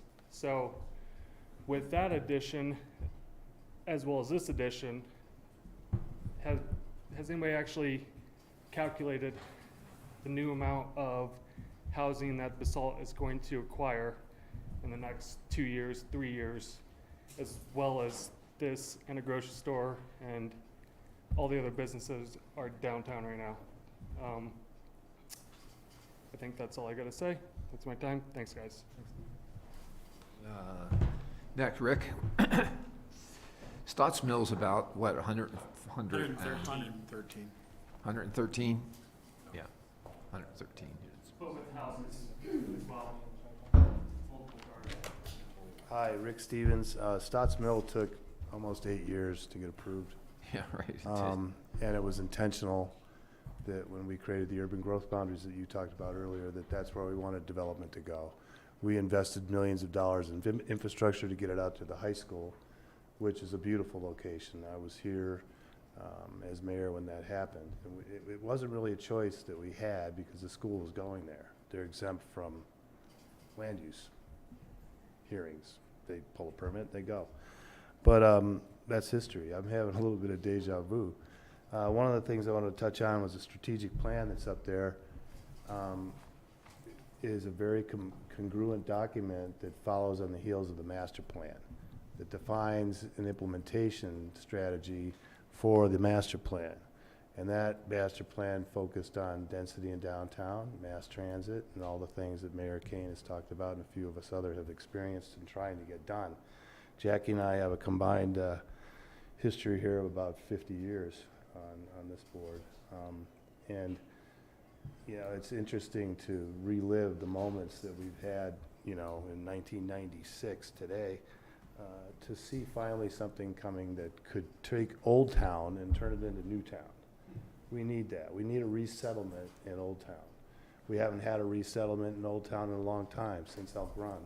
This is important to bring a new culture into the community, new vibe, new energy, new blood, all that stuff. So I really support that. In terms of the bias towards seasonal workers that I've heard, I'm still a seasonal worker. Even though I've had many full-time jobs, there's a lot of things that I do. I spent 80 seasons here, moving around to different jobs, different places to live, and I ended up in that chair. I took 20 or 30 seasons off and came back and spent another 16. You know, I've been here 180 seasons. There, you know, the stories I've been hearing are reminding me of my own story of how I came here, slept on the floor, grew, you know, brought my family, my wife grew a family, went through schools, all these things that are common threads to the social fabric of this community. You look at the definition of community, that's what it's about. It's a socio-economic solid foundation that Basalt has. The broader the base we have in this community, the higher the peak and more success we achieve.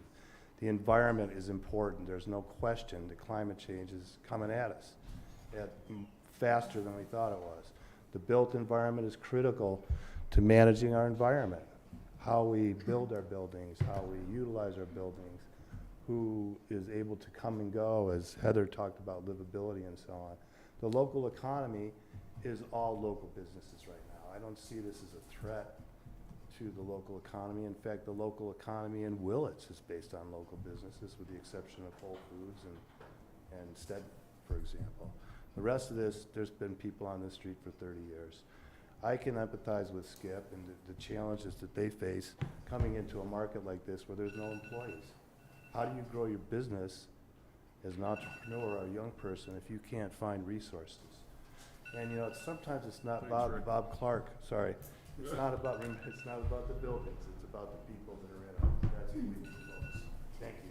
That's a horrible sound. That's what wakes me up in the morning. Just letting it roll. Anyone else like to address council tonight? Kathleen?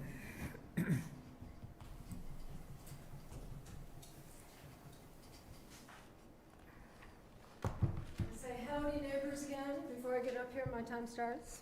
Kathleen Cole, East Cypress Drive, 24-year resident, business owner. I really loved what Rick had to say just now, and I really believe that it's true. We desperately need this housing. My issues, of course, that I've expressed before are traffic. I think it's really unusual that no traffic study of the four-way stop has been done, no count.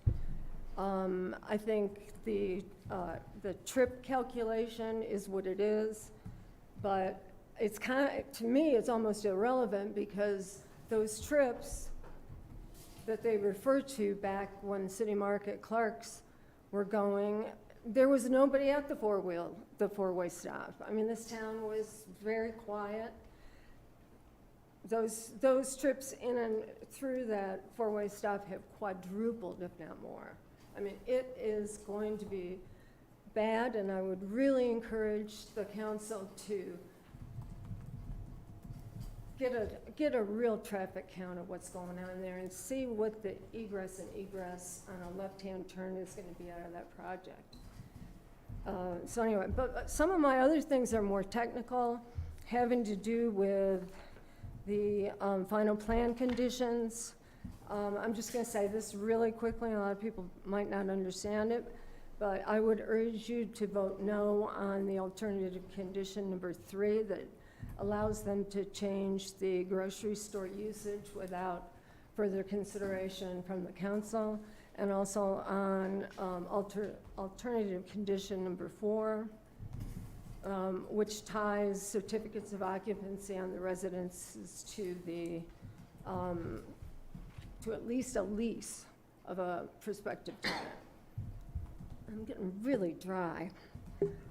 Finally, I also am holding really strongly on the requirement that 100% of these units be offered as primary residences to locals.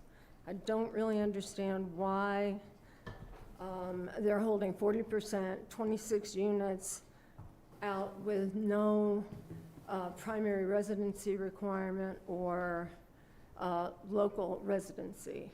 To me, there are so many wealthy people out there that love Basalt, and they can afford they can take one of those 26 units, rent it for 6 months, and come and go, and we've lost 26 very important units for our teachers. I've been in contact with the Roaring Fork School board, and the size of their 1-bedrooms is 640 to 840 square feet. 2 bedrooms, 976 to 1166. They have no studios. Studios, some of them are all right, but anyway, thanks. Thanks you guys for doing such a great job. You got everybody, really, a lot of hard work here. Thank you, Kathleen. Next up, anyone else like to address council? Come on up, sir. Good evening. I'm Rolf Fraser, Homestead Drive. I am sympathetic to this revitalization because I bought a derelict property there on Homestead Drive, and I've done my best to bring it back to life. It is clear there are some kinks that you guys are working very hard to get through, and previous speaker, I think, hit some good ones. However, it should not be at the expense of this project, because this is an opportunity to turn a derelict town center, which is what it is, into a really attractive town center. And I think that's a very, very important opportunity. I know from previous experience, traffic plan has stymied developments that then never happened. All I'm saying is we live in a wonderful community and everyone cares deeply, but we need the center to look as good as our favorite downtown area, and it looks to me like we're getting very close. So whatever changes need to be made, great, work on them, but don't kill the project. Thanks very much. Next up, anyone else like to address the town council on the Basalt Circle redevelopment? Seeing none, anybody called in? 5. Okay, we got 5 hands up, so Pam, do you want to take them, or should we'll just take them in order? How do we want to do this?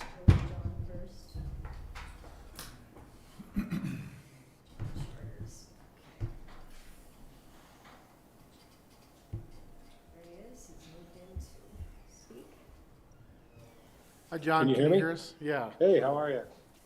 Hey, Bill, this is John Charters. I'm one of the owners of Bristol Cone Mountain Sports, and actually the operator of the business. And I am just calling in to support the project. I am not an architect, can't speak to the design of the building, can't speak to the land use codes and all the other things. But what I can speak to is the issue as a business owner finding housing for my employees. I know we've heard it here tonight, and I just want to reiterate it. I have 2 employees today that commute from way down valley that would die to have access to one of these units tomorrow. It's an existential issue in the valley.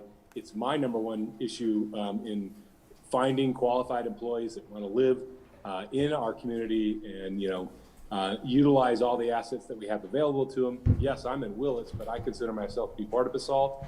And, you know, I'm here to support the initiative of affordable housing. Somebody mentioned, you know, the tree farm. The tree farm is going to build a lot of housing. My employees aren't going to be able to afford the housing in the tree farm. And this is the kind of housing that my employees need and are looking for. So I just wanted to speak out in support of the project and really hope that we can get it passed. And, you know, on a personal level, I think that, you know, the community could really benefit from dealing with that building as it's been sitting there for so long, and revamping it. And I think this is a great proposal. Thanks, John. All right.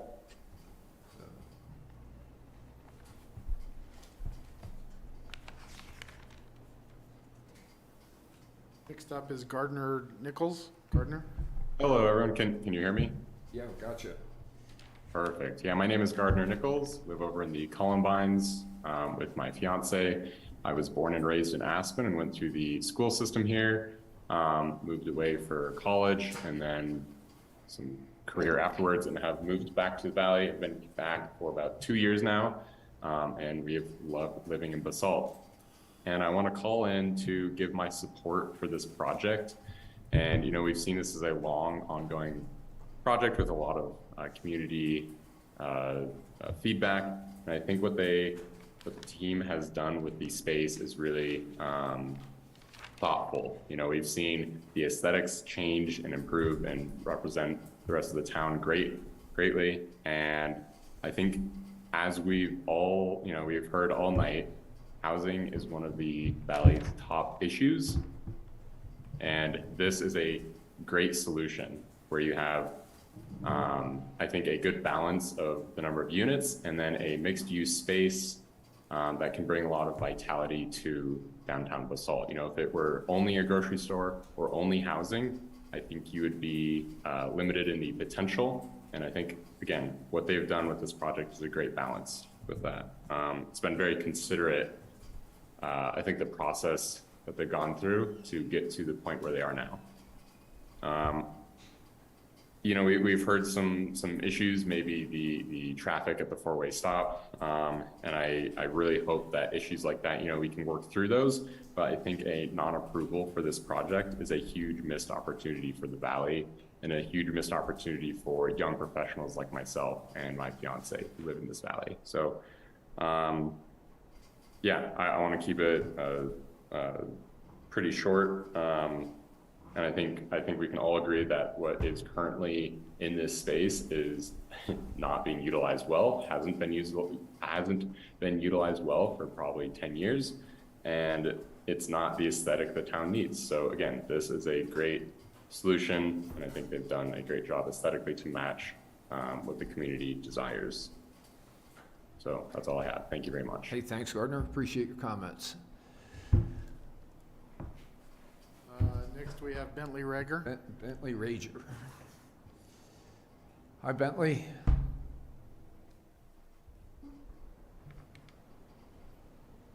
Connecting to Bentley, you're muted.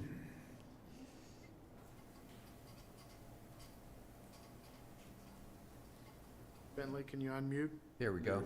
Looks like you're off now. Can you hear us?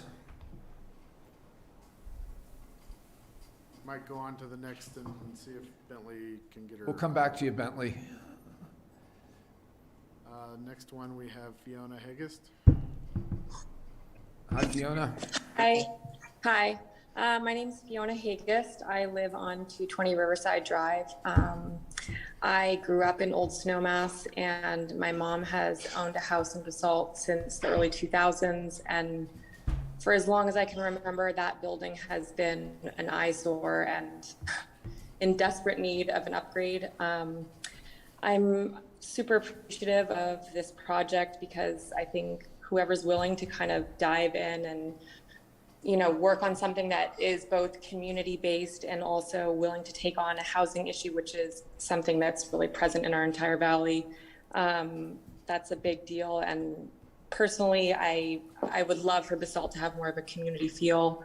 I'm a broker, and, you know, I see all day long, I see rental inquiries coming in for affordable housing for people that live here and teachers that can't find where to live. And it's sad and it's hard. I mean, I'm also on the housing committee at our school, and teachers that we love and teach our children can't afford living here, and to offer places that like this, that in a great like Basalt, that, you know, will service our children, our community. I think it would be very sad if this did not move forward. I'm also really appreciative that it seems like every time there's been feedback or comments that, you know, they've taken the opportunity to change the way things look or work on the sizing or whatever it is. So I really feel like we need to make this happen, and I'm happy that, you know, that we're working with people that are willing to accept feedback and move forward. Thanks, Fiona. Appreciate the comments. Bentley, were you able to get your volume working? Bentley, can you hear us? Okay, we'll No audio. try it. Next up is Dave Hodgkin. Dave, you're on mute.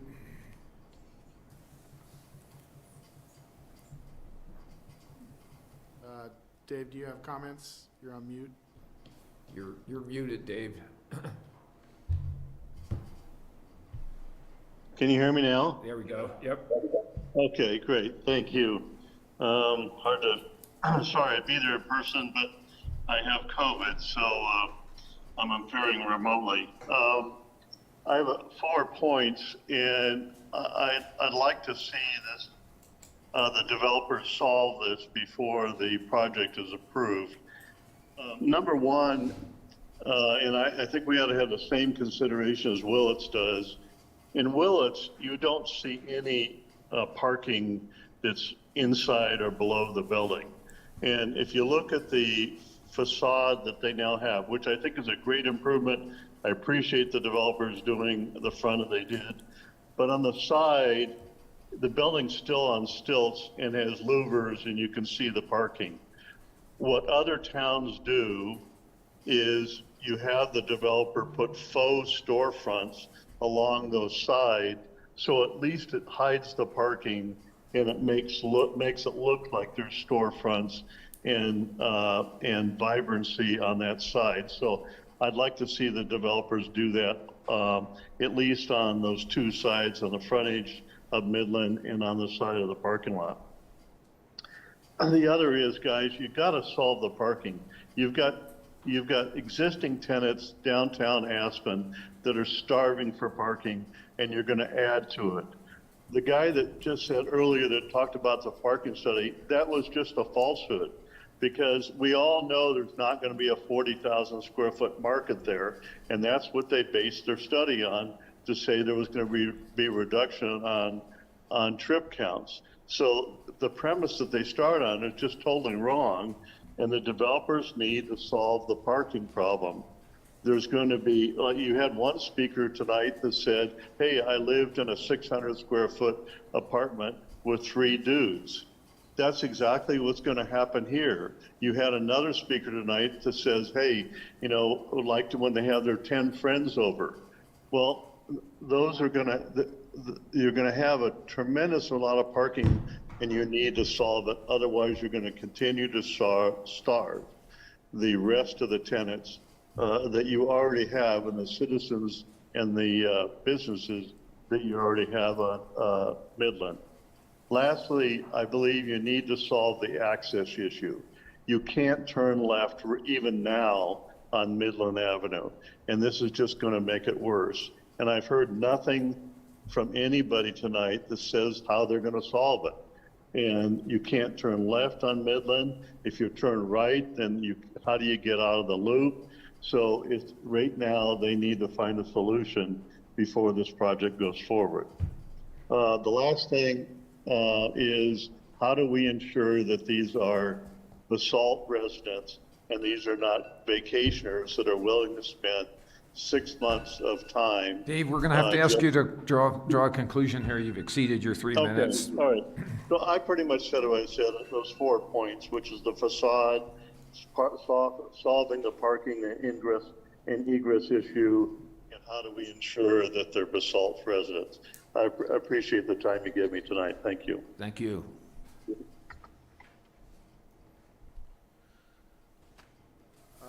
Next up is Christopher Bryce.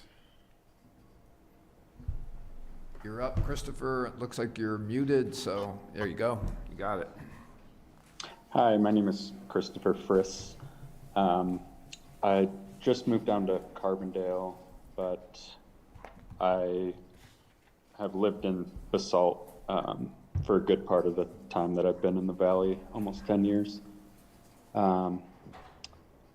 I've been following this project, it seems like, I don't know, close to a year now. And I think the team has done a great job at listening to the public. They make changes at every meeting, and I think it looks architecturally a lot better than it did. I believe the property is zoned for 4 stories, and they brought it down to 3. They have a 2-story facade with the 3rd-story setback. And I think they've actually lost a lot of housing. But that was, a comment from the public. I just want to voice my support for this project. I lived in Basalt, and it seemed kind of, quiet outside of the workday. I think this would bring a lot of vitality to the town. Traffic studies have been done. I've looked at the parking study. It actually frees up, I think, 31 spots in the lot. I think it's going to be a positive impact on the community. And yeah, thank you. Thanks very much.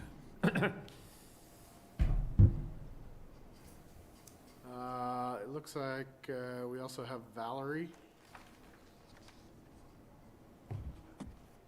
Did I unmute? You're on.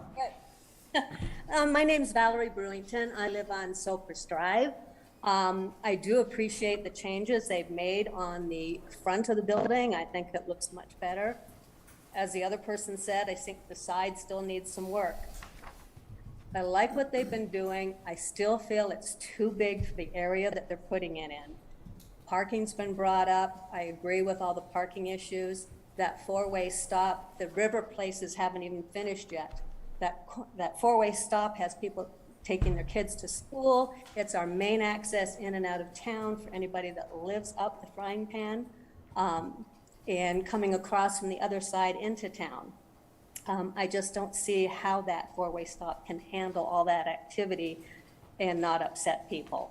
One question I'd ask the development team is on the areas outside the store, how wide are those areas and how long are they? I'm sorry if I missed it, but I would really appreciate some clarification so I can get an idea what the size of that is. So many people think that this building will solve a lot of employee housing, but I don't see that this is going to be filled with employees necessarily. And you can help clarify that for me. I feel maybe there's 17 units that might, and a few more that people can afford. But again, just how many realistically are we getting for employees? Just checking my notes. Oh, the grocery store is one other thing. I know we all wanted a grocery store. We've all, forever since we lost it. But I feel this is going to be a high-end grocery store. And people have to realize that it's not going to be what the prices that City Market does or even Whole Foods do. So I do feel that we have to be also realistic about that it's going to be a bit of a higher price point. And I just don't know those that work in town will afford those prices. They might pick up a piece here and there, but it wouldn't be their main grocery. Thank you. I think that's all my notes. I've sent some letters in too, so I appreciate you listening and thank you all for all you do. Thank you, Valerie. And we could try Bentley Rager again here. Bentley, are Hello? you there? We got you. Sweet. Hello, my Bentley. name is Bentley Rager. Hey, Bill, how's it going? Council as well. I have been following this project for a long time, and I relate to it in a few different ways. I'm a young person. I grew up in Old Snowmass, just down the road. I remember running up and down the streets of Midland Avenue when I was little, and then for a while there I worked at Midland Clothing before it made the move to Willets. And then for my studio project in architecture school, I actually took on this site as my thesis project. It was the capstone of my architectural school career. And I also went through and, I did a whole year of in-depth research and everything, and also landed on housing as being the primary solution here. I was looking at specifically older residents moving here, but the whole point of picking the site and why it was so important to me was just dialing into that vitality aspect and bringing life back to downtown historic Basalt, because I think it's really critical. And as a young person that's since moved away from the Valley, I now work for a big architecture firm in Seattle. I'm kind of the precursor to Gardner Nichols, and the other woman earlier who grew up in the Valley, moved away, and one day I too hope to move back. So it's important to me, and I'm still invested even though I'm out of the state. But from an architectural perspective, I find that this building and this project really addresses the sense of confluence. They're bringing vitality back to the site in a variety of ways, and I also really want to commend them on how they've broken down and dialed into, broken down the scale and dialed into the detail of this building. We've watched the massing change from really boxy to this, and I really love the direction that it's going. In terms of parking, I think it's downtown Basalt. We don't want to drive into town and just see a big parking lot, and if that was really, the solution and what everyone was really wanting out of this, I think that would, then the point of the housing isn't really a thing anymore.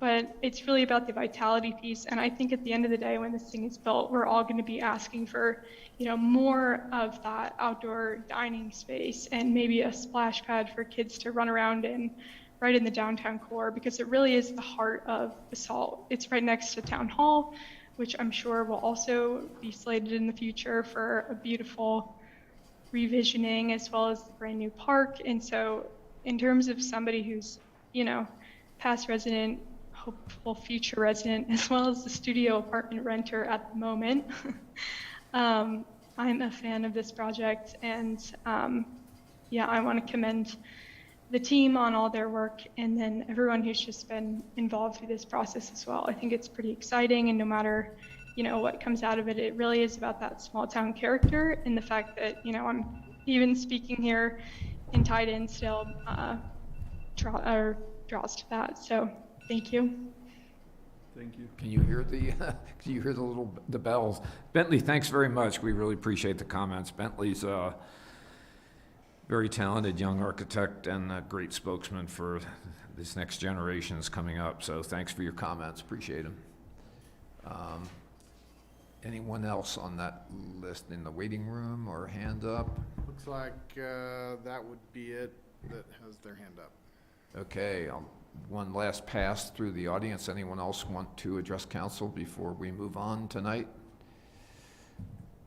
Okay, thanks very much for the public comment. I'll close the public hearing at this point, for tonight anyway, depending on what council wants to do. So I guess comments, questions, requests for more info, where we are. Just go around the horn here. Ryan, I'll start. go. You guys want. So I'd like to thank you guys for addressing the numerous concerns and everybody has brought up. I'll be the first to say it. At this point, I would be in support of this project. I think the two big sticking points that I hear from the general public is parking and traffic. I think everybody needs to realize that it's not a private HOA's responsibility to solve the town of Basalt's perceived parking issue. And that also kind of goes for the traffic. There could be traffic generated, but I've been sitting here watching this four-way stop. I've been watching people turn in and out of the BLT and Jimbo's Liquor during the entire meeting, and not once have I seen a major catastrophe. So we've got to be honest about what it is. And this is going to be a good thing for the town of Basalt at the end of the day. I know that certain people don't think it fits the master plan, and I think a lot of that is because people visioned the master plan redoing that entire HOA at one time, and that's just not a possibility.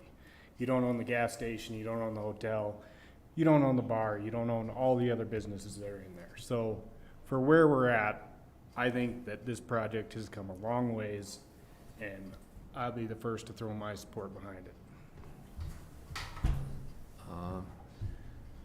Anyone else? Next, want to go around the horn here, or? Yeah, I mean, I have a couple of comments. I want to say thanks again for, going back, kind of tweaking some things and bringing back something. Why not make all the residences primary residences? We've worked with that with our, prospective financiers and like our lenders, and that becomes an appraisal issue, and it becomes it really makes it harder to finance. We own a building in Willets. We don't see this being people that are not full-time residents or that are working here. We've really intentionally designed that. I mean, I think the whole goal for us all along is that this is a project that we've done luxury stuff. This is a project that we really want for workforce housing. It's for this site, and our manager just was telling us it's really important to have that flexibility, not because it's going to be someone that doesn't work here, but just it's that, and it's really the financing. So, I mean, is that the sweet spot, the 40 and 15, or, I mean, can you? I think can you wiggle? I think the sweet spot was probably 50-50, and we've exceeded it. We From did, an appraiser standpoint. to be clear, I mean, we've gone to 25% affordable housing, and we've really worked to. And then, do you think the building takes a beating if everybody's got a 6-month sort of tenure in it? Well, first of all, We've already, we don't intend to be under 6-month leases. We offer 12-month leases unless somebody has a problem with that. Okay. That's how we operate. Okay. You don't want a building to turn over any more than every year either. So that's our intention. It's also how we've been operating our buildings thus far. Tim, what percentage of buildings will be subject to a 6 months minimum lease? I'm losing track of that. What's the? All the units. All units. All the units will be at least 100% of the 6 units months. will have a 6 month minimum lease provision. Yeah. And a primary residency And is the 6 months. one comment that I just want to make, we have a very professional management team on it. They're going to know if there's 4 people in a unit. That's not going to happen. They're not going to have a place to park for 4 cars. I just want to make sure that's part of what, if we're running a building that we want to own for a long time, or if we want to take care of, it's got to be very tightly managed. So I think that's an important part of it. And then you had I guess a concern about the, was it number 4, where you wanted? This is the provision for changing land use of the grocery. We need a little more, we need some clarification, some help with that one. I read it, but This didn't actually understand wasn't it. our idea. This came from, go ahead. It was brought up by planning and zoning, and as it was bantered there, we began to even ourselves absorb the impact of what that could potentially do. So generally, what alternative condition 4, what the regular condition number 4 is saying is that until you have a lease in hand from the grocer, you cannot open the residence for business and on the occupancy of the residential program. There's some other conditions associated with it in terms of how you can cure that with $250,000, the money that's associated with the building permit of that future grocer's tenant improvements plan. But if you back up even to the point of groundbreaking, that's again where our working with our lender is saying, whoa, this whole thing could be shot down in terms of opening the doors for the residents if the grocer is not resolved. Now, the intent of this was to be at the end of the deal. Got to make sure we've got that grocer in place and it's not dark over there. Of course, we want that too. We have no motivation to hold those spaces as being unoccupied. So we share that concern, of course.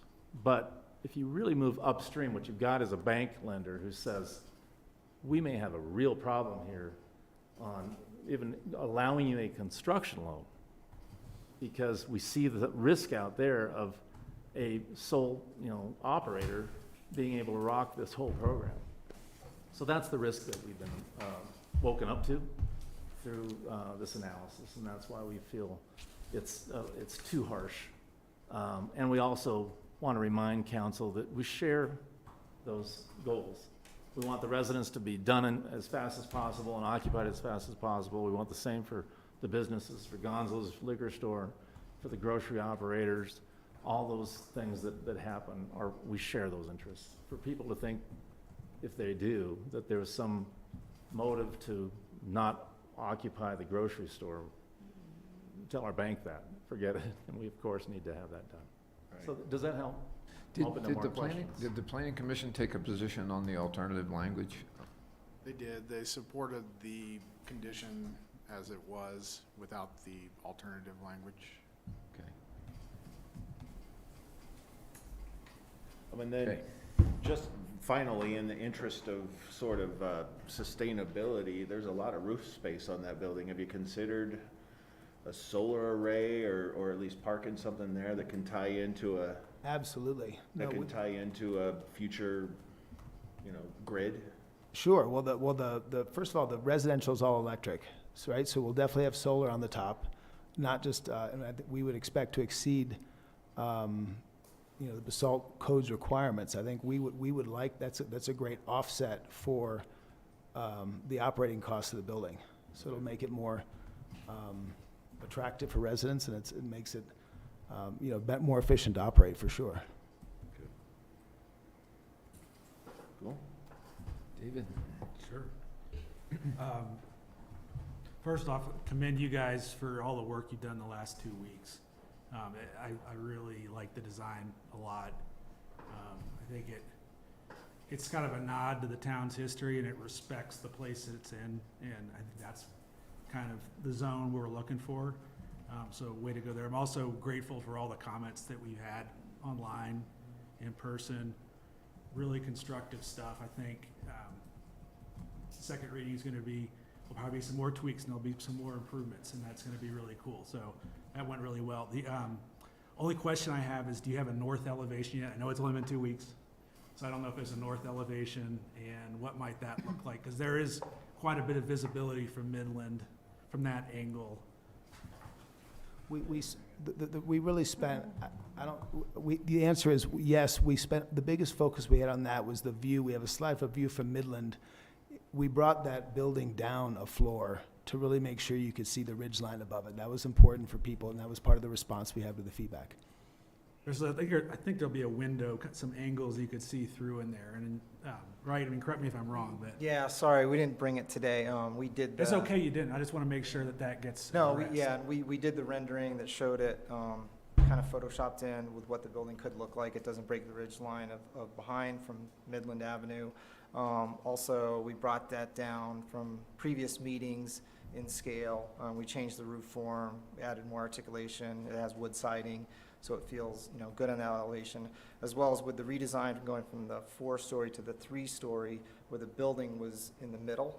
It's now pushed towards the south, so now there's a big, recess where it's set back, that almost, very considerably. I don't know the exact dimension, but at any rate, it's all pushed to the south side where it was on the north, in the middle before. Okay. So it's the inside of the horseshoe. Right. So they already have it pushed. Considerable Okay, change in okay. scale and relativity to it, yes. It's mostly perceived of, you have two end units with a stair tower, and then most of it's parking, under the building. Okay.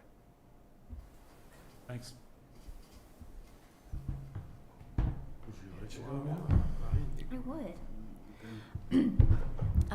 I want to say I appreciate the tweaks that you made to the facade of the grocery store. I think it looks a lot nicer. And I also think that you should apply that around the building. Now it kind of, it just seems like that same building is kind of hidden behind this new facade, like you're hiding it. And I think it all needs to be, spread that vibe around. Because now it looks really nice, and it looks like it goes with the historic buildings on Midland Avenue, and I just think that that should be contiguous. And the other thing I'd just like to point out, because I know we've had comments, from the public on both sides, while it would be nice, to have all the residences be, for full-time residences, that does, increase the traffic issue. And I kind of feel like we can't have both. So, if we have some residences that aren't fully occupied, I do see that it benefits the traffic issue and the parking issue. And lastly, I was just kind of wondering, what would a studio unit cost? I know you can't, foresee the future, 5 years from now, but if you had a studio, one of the studios online today, what would that rent for? And then, my other question is, for the employees that we do need housing for, who would want to occupy these studio apartments, doing the jobs that we need them to do in the valley, can they afford that cost of that unit?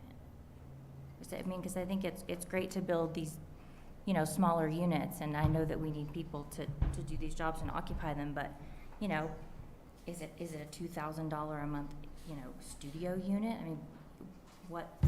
The best way to think of it is, Okay. that's the way we think about it, is in terms of sort of percentage of AMI.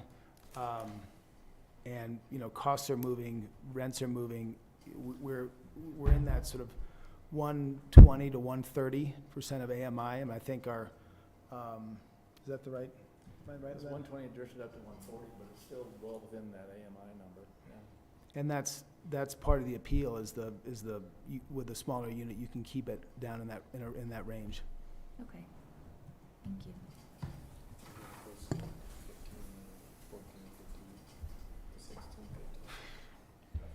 Well, thank you guys. This has been pretty impressive to see you guys turn that building that quick into something that looks really good and does fit in downtown. So you guys are really good listeners, and it's not taken lightly.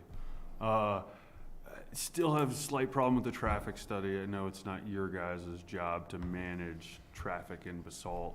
I would wonder, I would ask the town manager or planning, do we have up-to-date traffic studies in our town at that intersection? I'm sure Chief Knott sees stuff happen at that intersection, but I just want to make sure we are being somewhat proactive of knowing, what is coming, with the new residents on the other side of the river, and with adding this, it is going to create more traffic. If anyone's dropped their kid off at school, they know what this looks like every morning and every afternoon. It's a lot, and that's not your responsibility, and so I'm not throwing that on you. But I do feel the traffic study is somewhat flawed in how it's done. I'm no traffic expert, and I get that, but it will create more traffic. And I think because there will be more cars there. Now, more trips, trips versus traffic is two different things, but there was gonna be more cars. So when they're on the street, when they're all leaving, who knows what's gonna happen over there? Just something to think about. Is there any way to make the pad outside the grocery store bigger? I know you guys are like, you're pushed right up against that town line. I don't know how many feet that is on the drawing. I know you're waiting you had a truck doing 25K turns. So I understand there's a lot there. I want to make sure if we're making this community gathering place, I want to make sure it's big and, can accept, I know we have a park across the street, but I just don't know if there's any more wiggle room in there, if any of the parking spots could be shifted, whatever. I made my point. But that's really it. I think you guys are doing a great job. It's hard to, I know housing's important, and it's very difficult to say no, so. That's all I got. Well, this is a broken record, but I will kind of repeat my thoughts about the application. And I'd like to begin by maybe explaining again, to the public about what the role of the town council here is. We wear slightly different hats than most. We sit in what is known as a quasi-judicial role. So our responsibility is to be impartial judges on applications that come before us, and our job is to ensure that proposals are congruent with the comprehensive plan, that they're consistent with zoning, that the staff has done an adequate job of vetting all the critical issues relative to infrastructure and support and everything that's enumerated in the code. So that's our job. We can't just sort of emote and, say, hey, I don't like it. Our responsibilities go a little deeper than that. So my comments relate to wearing my hat as an elected official in the town. So the findings I've got to make are, does it comply with the comprehensive plan? Absolutely. And I participated in the comprehensive plan. I went to the open houses. I talked to people.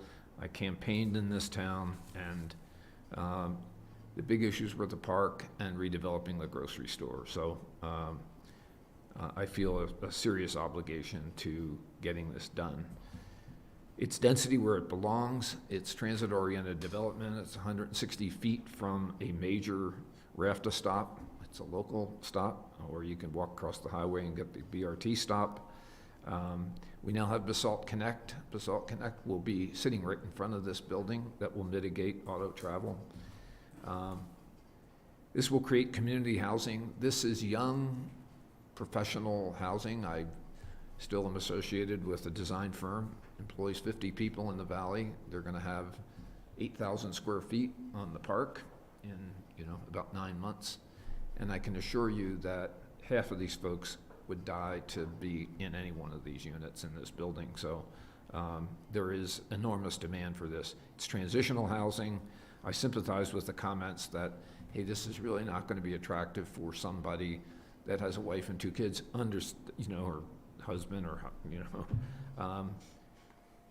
but we're going to have Stotts Mill. We got Elk Run. We've got extensive development at Willets. We have lots of long-term options. This is a real sort of opportunity to inject life and juice into the downtown of Basalt, which has been sorely lacking for a long time.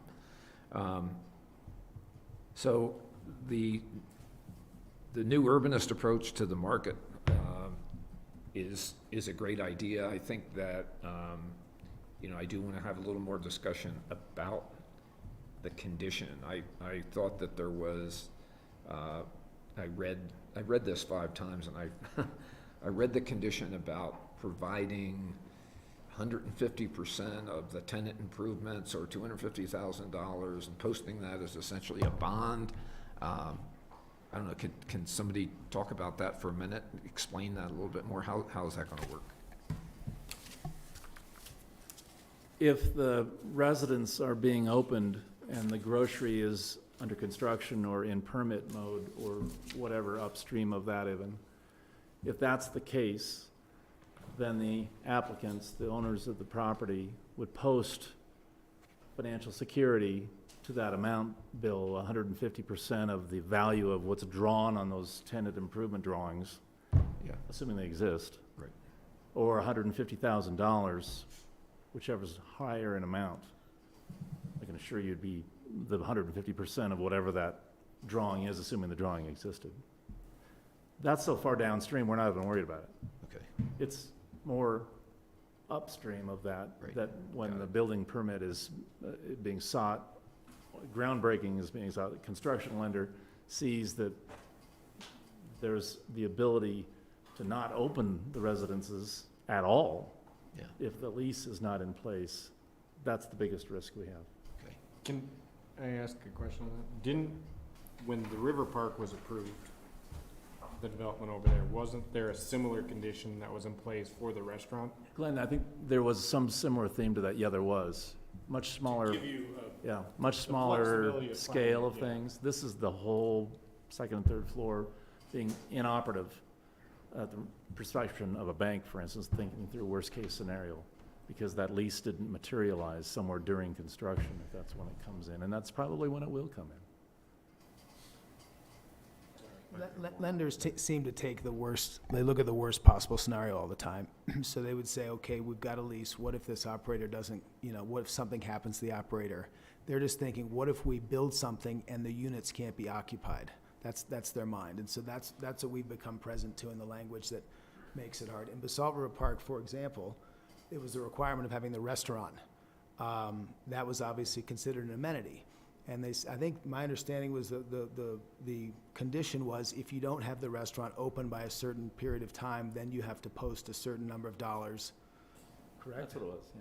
But it wasn't like you couldn't go forward with the project if the restaurant wasn't there.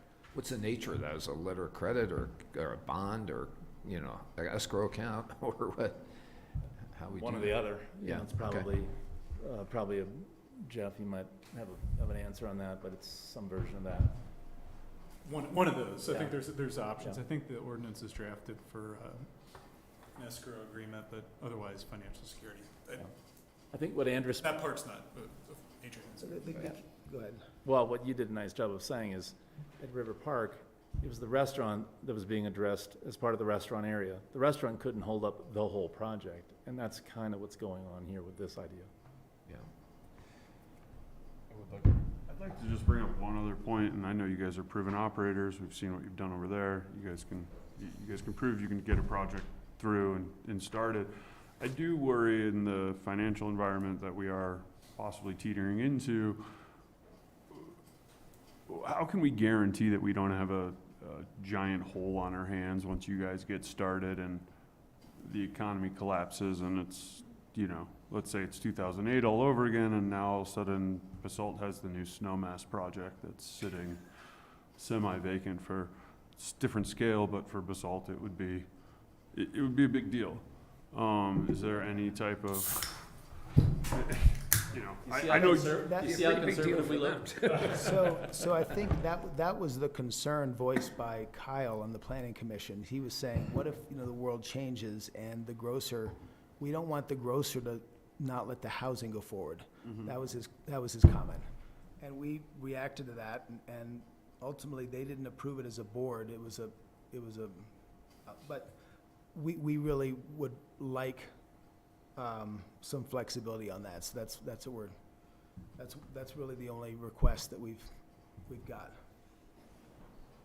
So back to the grocery. So, until this evening, we had a condition that said that CO would not be issued for the first residential unit until a grocer was in place, to that effect, basically. Does that go out the window now? And basically, there are no conditions that I'm really at sea here. I just need to. Well, I can't figure out we this didn't line. further adjust the verbiage that was at one point proposed for the Planning and Zoning Commission. That was left to just come forward to Town Council. We didn't attempt to make any edits to that. So that is what would be there is, it just doesn't have that condition, Bill. It's pretty straightforward with the absence of that. A similar concept to Basalt River Park would be if the restaurant were to open, or the grocery store weren't open by a certain number of months, then we would have to post, a significant chunk of money. And in the Basalt River Park case, it was $250,000, as I recall. But I think we could get through that with a lender. They'd say, okay, that would be sort of they would know that they would be comfortable because they know that the residential would probably cover their loan. Does that make sense? Yeah, but to not shut down the residential. But they wouldn't worry about, it wouldn't prevent them from from going forward with a loan. I don't know if that makes sense. I guess what we would like, we're open to a solution similar to Basalt River Park, where if we don't have a certain, what was the number of months in Basalt River Park? Was it 12 or 24? We'd have to post more money? I think it was 12 months. I can look it up here, but yeah, that was the concept that was part of the Basalt River Park. If it was left fallow for that many months, then we needed to post the $250,000 to effectively, if we couldn't figure it out, it allows the town some money to rehab the property and use that money. You That's probably why it's can't, being escrowed. you probably can't speak to this maybe, but how is it going? I'm sure you're already trying to find an operator, so how is that? The answer is it's going well. It's very hard to attract a occupant With no- until you know what you have. I mean, Yeah. we didn't. Conversations are going well, plenty of interest. Absolutely, and, you know, we think very, you know, interesting concepts. Well, if I may, if it's council's direction, one thing council could do is approve on first reading with direction to staff to pursue some alternative conditions to number 4. If there's, you know, we're looking at some sort of middle ground that might pacify a lender while still providing us, the town, some additional security that a grocery store is going to get in there as soon as possible. Well, I'll just be, you know, dead candid. I like the original condition, and I'm thoroughly confused by these alternatives. And I may be a slow learner, but I you know, I read them 5 times, and I don't quite get it yet. So that's going to need some buffing and polishing, you know, before we It get. seems like the original condition has like the nudge and the hard stop with the CO. And maybe the middle ground would be something where we still have the nudge to incentivize, but not the hard stop that brings everything to a screeching halt if there's not a vendor. Yeah. I mean, I think that would be something good to see worked up for next reading. Okay, well, I think you got, that pretty much for tonight exhausts my issues, but thanks. I think the design improvements, the modulation of the height, the materials, the little kickouts for the entryway, all those things are very smart. And you're gonna keep working on it. I know it's gonna get better. And you gotta keep trucking on. The tough elevations are, you know, obviously the, what would be the eastern one, and so the northern elevations are tough. Now, they're pretty screened by other buildings, but, you know, window recesses, kind of materials, color, whatever you can do to try to create some more interest and soften those elevations would really be welcome. We're never done until it's built. They don't like that, but that's what we do. Got it. I know how that works. And also a reminder, there is public art that's slated for that eastern elevation that we didn't put on a building, but we could start to show something like that. All right, anything else? More discussion? Just as background, I can give a quick summary of the River Park condition on the restaurant. The restaurant, or are we saying grocery store? Well, we could, restaurant as a reminder of what comparison. We could do something similar. Okay, got it.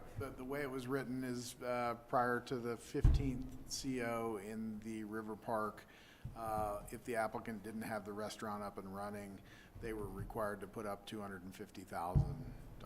Okay. Okay, I can be persuaded, but I'm gonna have to process that a little bit more, to be honest. Okay, time has come. Mayor, I move that town council approve ordinance number 14, series of 2022 on first reading and continue and set the public hearing and second reading for August 9th, 2022. Second. Okay, moved and seconded. Plan, please call the roll. Okay, let's begin with Dieter Schindler, Yes. David Knight, Yes. Angela Anderson, Yes. Glenn Drummond, Yes. Elise Hoddle. Absent. I'm sorry, I'm sorry. Abstained. Ryan Yes. Slack. Ryan Slack. And Bill King. Yes. Motion carries, thank you. We'll see you in a little while. Mayor, I move that the town council approve ordinance number 15, series of 2022 on first reading and continue and set the public hearing and second reading for August 9th, 2022. Second.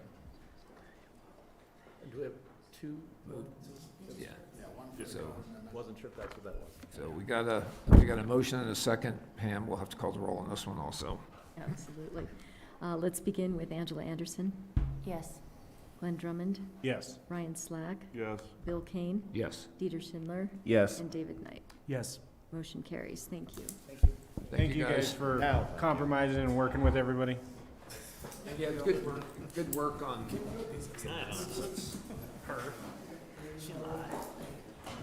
Halfway there. She just didn't want to get anybody into a bad mood. That is. Oh, yeah. No. The time that we would start Oh, item. yeah, those two. Yes. This is just gonna take that long because of the contentiousness. Oh, yeah, we did just in case. Yeah. Right. I mean, you don't have this, you know, the work session and stuff. Well, We gotta continue, we're not done. no, we got a council meeting to go. We're taking a 5-minute break. Stretching our legs, man. I may not come back. Jeez. No sleeping in my office. Yeah. Good for your legs. Good for your heart. Holy moly. Didn't that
to 6D. No, 6D. So this is a continued public hearing, first reading for ordinance number 18, series of 2022. Ordinance of the Town Council of the Town of Basalt, Colorado, granting subdivision / PUD final plan approval and associated development review actions to construct 155 dwelling units on parcel 5 of the Cypress Meadows subdivision PUD. Possum Co. LLC application. James? As the mayor indicated, this is first reading of an ordinance that would approve of the parcel 5 subdivision final PUD application. This evening, staff would suggest hearing an update on the project's discussion items from staff, since they've been adjusted slightly from the preliminary plan, and then taking applicant comments, taking public comments, and providing council discussion. Just as a brief recap of the proposal, the applicant is proposing 155 dwelling units on the 12.2 acre parcel 5, which is located between Willets Lane and the Willets Lake. Here's the parcel 5 property. As has been discussed at prior meetings, the applicant is proposing for 46 of the 155 dwelling units to be deed restricted as affordable housing. They're also proposing to finish the lake by regrading it and doing a trail around the lake. Currently, the trail stops about halfway around the lake, and so they're proposing an 8-foot trail around the lake. The applicant is also proposing to have 3 access connections, one on Evans Road, one on Lake Avenue that goes out to to East Valley Road, and then a full vehicular connection onto Willets Lane. Additionally, the applicant has proposed a 3-way stop at the center intersection there. The review process as has been discussed at prior meetings, is a 3-step PUD process. The applicant has received sketch and preliminary plan approvals, and you have those resolutions in your packet. This is the final plan review and requires a P&Z recommendation to the town council. So staff, as I noted, would like to go through a couple updates on several of the discussion items, those being the affordable housing, the community benefits, the access, and the vested rights and phasing, since they've changed slightly from preliminary plan. So to begin with the affordable housing, the applicant proposed to up the number of affordable housing units from 44 at the sketch plan level to 46 at the preliminary plan level. They've also proposed a 0.75% real estate transfer assessment for affordable housing purposes, as well as they proposed a 0.25% real estate transfer assessment for public transit funding, in addition to the 1% RETA that's required by the original Cypress Meadows PUD. At the preliminary plan phase, the council provided direction for the applicants to look at making a portion of their affordable housing as a for sale product.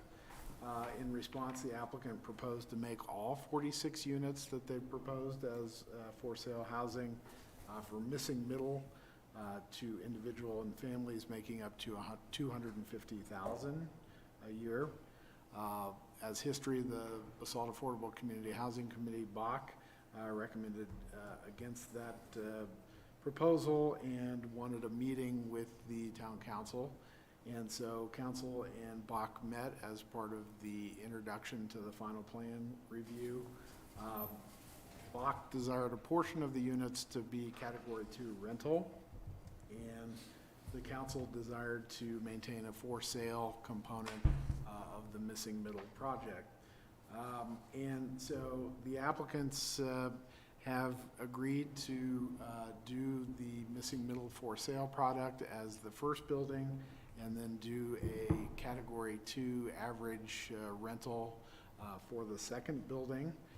So you get a combination of the rental and the for sale. And the rental category 2 average would meet the code requirements, so there would not be a code amendment that would be needed to meet the mitigation requirements.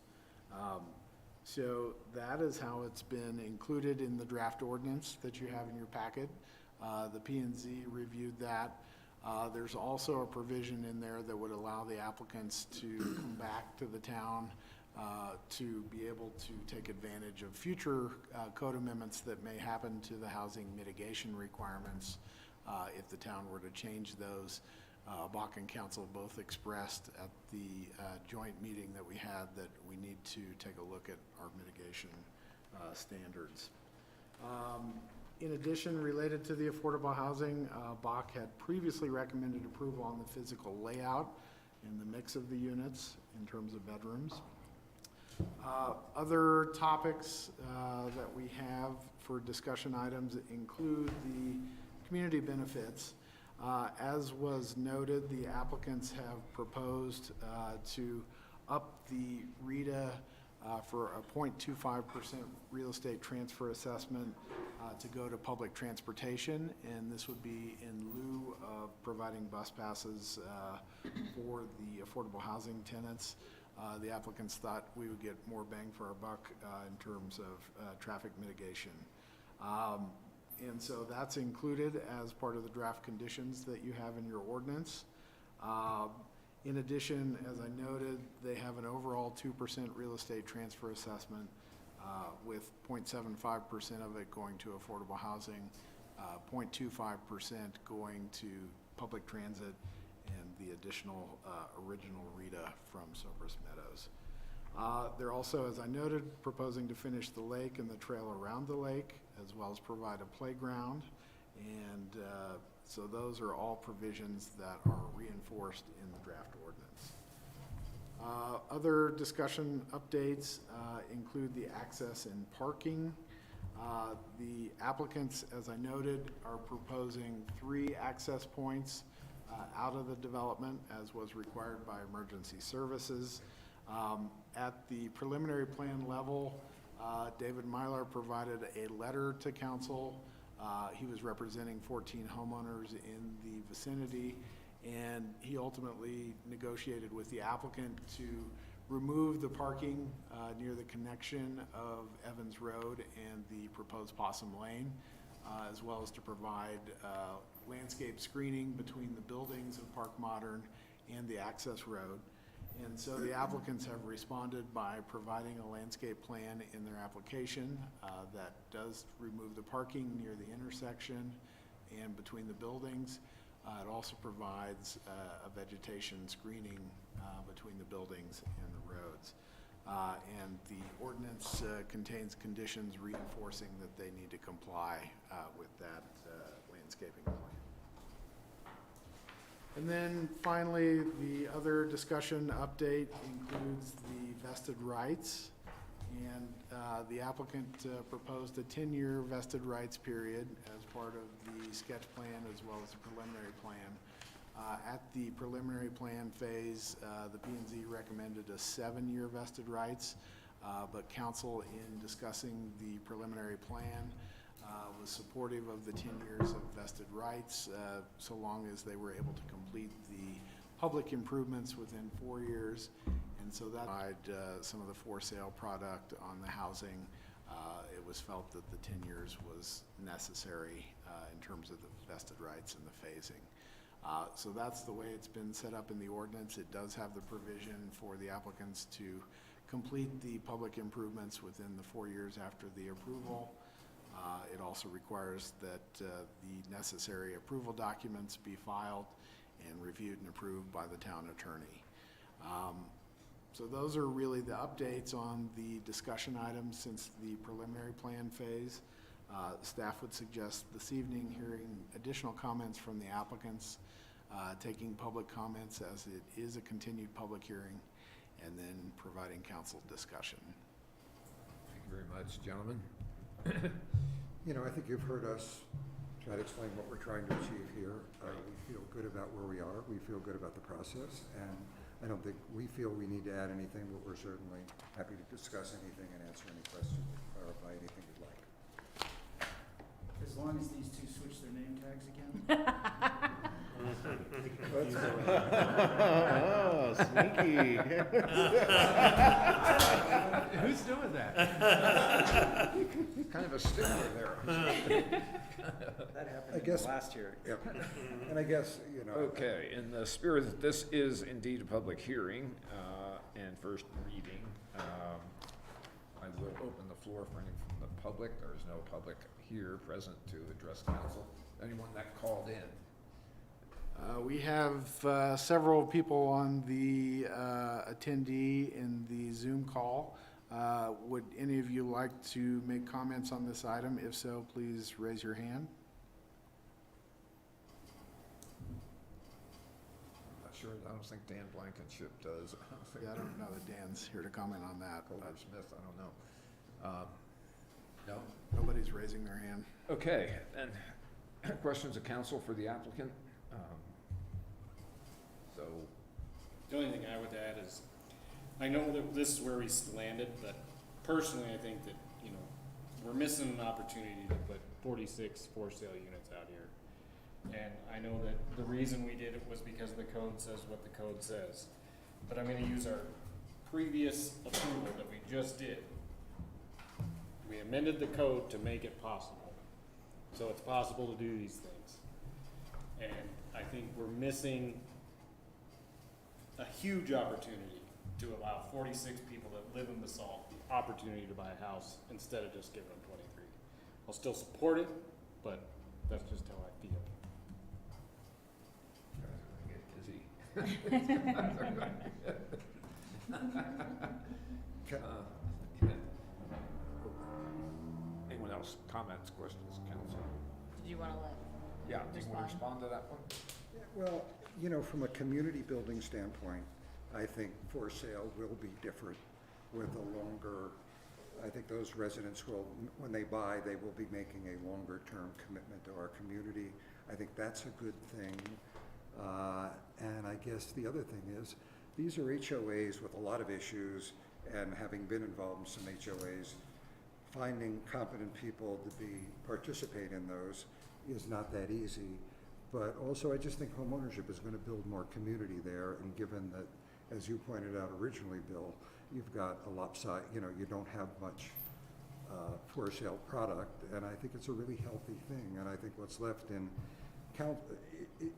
to be resolved is, at what point do we ask people to move out? And that's obviously the stickiest thing really about either of these things. And I think the community's gonna have to search its soul about whether it's gonna ask two school teachers that spend 20 years teaching in our community, is there a point at which you say it's okay? You know, especially when they are community and essential services, after a certain number of time, do you just get to spend the rest of your life in Basalt? That's not our decision we're making, we've left that to you guys. But I do think you have a lot of flexibility in what this product is over time, and certainly a second building can adjust what you learned in the first building. But as you know, my real concern is the missing middle and not losing our sense of community, because I live in a town up the road where we suffer from. But the understanding would have to be that those additional 20, if we went that direction, I'm not sure we are, but if we did, then those additional 23 have to meet the code requirements in terms of the category mix. So, anyway, what would be, if we went to ownership for building 2, what would be the likely category mix? Can anybody answer I that? have to say one more thing, Bill, and it's,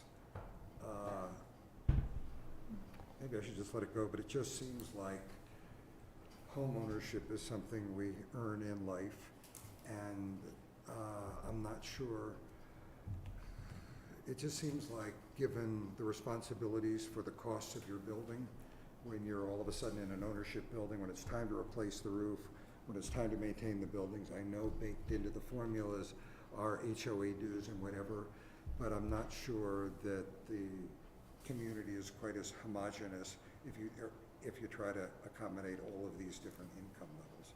And I'm just sort of speculating, but my gut tells me that 46 units would be a nice sized community. And obviously, before we do the second building, there'd have to be a code adjustment that addresses exactly what you are, and I'm not sure we need to resolve that. James, were you gonna reply to that? I was just gonna clarify the condition. You asked the question about, where would we sit category-wise if we adjusted the second building. Well, currently, the ordinance, the way it's written, requires that they be Category 2 rental units to meet the mitigation requirements, and the applicant was accepting of that. But as I noted, we do have a condition in there that allows that if we, as the town, were to change the mitigation requirements in the future going forward, then they could come back in and ask to satisfy whatever the new mitigation requirements are with the second building. Thanks. But for clarification, for right now, we would need a code amendment to change the mix from requiring the 100% AMI and a code amendment to allow for the housing to be for sale rather than rental? No, No. you can have for sale or rental as part of your approvals, and the guidelines gives that flexibility.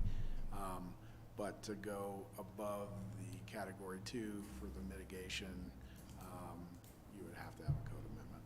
It states that it has to be an average of Category 2. So like, you can do it through a mix, and they could be for sale or for buy, but it just has to average out, am I right? Yeah. To Category 2. So That's what the I'm way hearing from Michael is that presents challenges. So you're For gonna have one him, building, yes. that's the missing middle building, and then we have another building. I would just rather be addressing that missing middle, because it seems like we have a lot of Category 2 housing. We know we have over 100 units that are not occupied by, Basalt workforce. So it seems like our need, and the one that concerns me, is not that we need more Category 1 and 2, that we need everything between Category 2 and way up there. And I think that's what the town should be trying to achieve. And, I keep saying the same thing. I don't agree with the way up there, but the way I look at this is let's say you got a couple that each person makes $90,000 a year. They're not gonna qualify for anything but a Category 4, or is it Category 5? It would be above That's the above town's all the current categories. categories, yeah. If both people make 90,000. 180,000 is above. As a married couple, then they don't qualify. And we all know that you can't buy a house in Basalt for that. But what about the couple where they each make 60,000? You just still don't qualify for Category 2. You would have to qualify Category 3. That's correct. Category 3 is where that would So sit. 50,000. They each make 50,000. Then you would Or one makes 60,000, the other one makes 40,000. then you would qualify for a Category 2. That's correct. But I feel like those people still want to own a home. I still think that the other people want to own a home too. That No, both I'm make not 60 grand. Yeah, no, I'm not But disputing there's no that. category out there for them. Yeah. I want to go back to when Michael first started talking about this project. He brought up a lot of really good points that we need to consider as a town when we are entertaining this ownership model that we do not have in our books, and we do not have the bandwidth as a town to manage these situations. And we're gonna end up with the same thing that's up in Aspen, where you have retirees and you have, I love what he's doing, but I want us to make sure that we know that it's a great opportunity, but then it also opens up another can of worms. And I know many HOAs up there that are, there's tons of articles about them being underfunded and the buildings falling apart. I don't think Michael's gonna build a building like that, but these are serious things that are gonna, it's a nice thing to offer someone, but at the end of the day, if you make their housing affordable, that doesn't make their plumbing affordable, that doesn't make the groceries affordable. I just really worry, as our town, we should look up to Aspen and see what they've done right and see what they've done wrong before we get into this really, it's a can of worms, and it can cause a lot of problems and a lot of strife for people. And I think Michael brings up a good point. What happens to someone that buys one of these houses and wants to retire in 10 years, then that's not workforce housing. Yeah, it's community housing and it's a great asset, but we start to get away from this, you know, what we need, and we need a lot of workers right now. And I just, you know, I know everyone wants to buy a house. That's the American dream.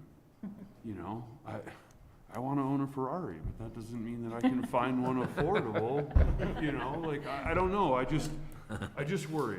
I worry that as the town of Basalt grows, we're going to grow into some of these other problems, and we need to make sure before we start going down these paths that we know the other things, and I would like to have them at least talked about before we have them done. I'm partial to the split, Yeah. to the ownership and rental. I just think that's a sensible, fair thing. I think we can look people straight in the eye and point out that we have addressed our code, that we do have, and 23 units is a pretty nice contribution of ownership housing in this missing middle concept. But we get our cake and eat it too. We get category 2 rental. You've hit the entire spectrum of housing needs. So I don't know. So I think down the road, there still could be opportunity though, right? Because I think we need to have a more substantive discussion around this, you know, continue really having the discussion and not in conjunction of a specific land use application. Because, you know, it's just, we got to decouple that. And down the road, you know, I mean, you know, you have one building built, you've learned some lessons, we had more discussion with Bach, things can be reconsidered. I mean, I think I just heard that a few minutes ago, right? Yeah. So, It says it right here. yeah, so. And so I'm still supportive of it, I just wanted to make that point. Yeah, but we're not losing, I agree with you about opportunity, but we're not losing the opportunity is like the upshot, right? True. So. I'll still support it. Yeah. We're still gonna have to have those conversations for the Before that 23 next building affordable. gets built. Yeah, the 23 units that we have But there's agreed time. to. There's time. Yeah. And to do it with Bach, to do it the right ways, we don't, you know, end up how it was a few weeks ago, where we're kind of But to readjusting with Bach. clarify, you know what I the mean? first 23 that are gonna get built is already set in stone in this, Correct. so, And that's, and I'm good with it. yeah, I am too. So, but we have flexibility on the second building later. You're if seeing we the change the sausage code. being made here, I think. By the way, that's the proposal we made back in June. We would do the first building, and we'd leave the option open to try to see what we learned for the second building, and then the code issues came up, and I'm fine with being there.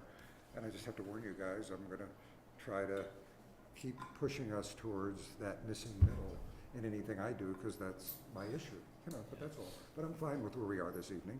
But I think there's also, out of respect for the planning commission and Bach and others, you know, I think Yeah, that I'm we fine. are where we are, honestly, so. Good. That's James, can you clarify though, do we need to have the units that meet the code requirement built first? No, the code gives council flexibility on phasing. Okay. Jeff and I looked at that. There's an old Japanese koan that says that it's easier to ride the horse in the direction that he's going. So I'm But going with the if that's the 23 case- ownership and the 23 If that's the rental. case in our valley, Yeah. I'm nervous. And I do have one other question. The playground's gonna be bigger than just the one swing, or the two swings that are in this? Or can you? Was that just kind of You guys included gave by us a accident? very, very, I think we've got the two pieces of equipment and I think some benches and such. It's, you know, the idea was is for the housing units adjacent to it, so that's kind of the scale we viewed it at. We didn't view it as a scale for all of Willets, like the bigger one in the park. but it is just this swing? It's 3 swings, Oh, three. 2 swings and a nest. Swings and a nest thing, I think. There's a Should probably be like the one over in Salt Vista, probably be more, I mean, that one's still small, right? It's not like we have a lot of kids Maybe along try with to us. It's throw not a a swat. destination park, but it's like, you know. Kids, okay. Alright. We Some did size, have right? feedback I'll on be the honest. equipment from P and Z, and we did change the equipment in response to that feedback, and I can't exactly tell you what it was, but if you'd like to know, we can. No, that's fine. I was just, Not much of a playground. Questions, comments, concerns, apprehensions? I would just like to request that, you know, council works with Bach and with planning and zoning and staff to really take a look at our housing regulations and codes and see where we can make improvements, because it's time. Yeah. Hear that. APSHA's also gonna increase they're considering increasing their income levels because of this issue here. People are being priced out of housing because they earn too much money, which is kind of weird. Anybody have anything else? Mayor, I move the town council approve ordinance number 18, series of 2022 on first reading, continue and set the public hearing and second reading for August 9th, 2022. Second. Been moved and seconded. Pam, please call a roll. All right, let's begin with Ryan Slack, Yes. Bill Kane, Yes. Dieter Schindler, Yes. David Knight, Yes. Angela Anderson, Yes. Glenn Drummond, Yes. Elise Huddle, Yes. motion carries. Thank you for your patience. Thank you. Thank you guys for working with us. You got, Maybe add a slide. It's early. Add a slide. Definitely a six. Just think. so there's, I was looking at the clock. really hot. Anything, I don't know, I was looking at the clock, and Susan Philp reminded me she worked for a municipality in Florida that passed an ordinance that said that meetings must be completed in the same day in which they started. And I'm thinking, we may end up getting there one of these days. When I used to sit over there, Jackie used to walk out of the room at midnight. At 10 Ah. o'clock. We were, was it? Yeah. It was 10 o'clock. 10 o'clock. I thought it was midnight, because we were here till 12 and 1 regularly. It was- Thank you, guys. Thank you very much. Thanks. Thank you. it was- Thank you guys. Don't get too nostalgic, Jack. Yeah. Thank you for coming. That's pretty good. So we got one more item, guys. Item 6E, resolution number 44, series of 2022, resolution of the Town of Council of Basalt, Colorado, authorizing engagement with the Roaring Fork Transit Authority, RAFTA, 23-26 regional, 23-28 regional time bike share memorandum of understanding. Ryan and Michelle.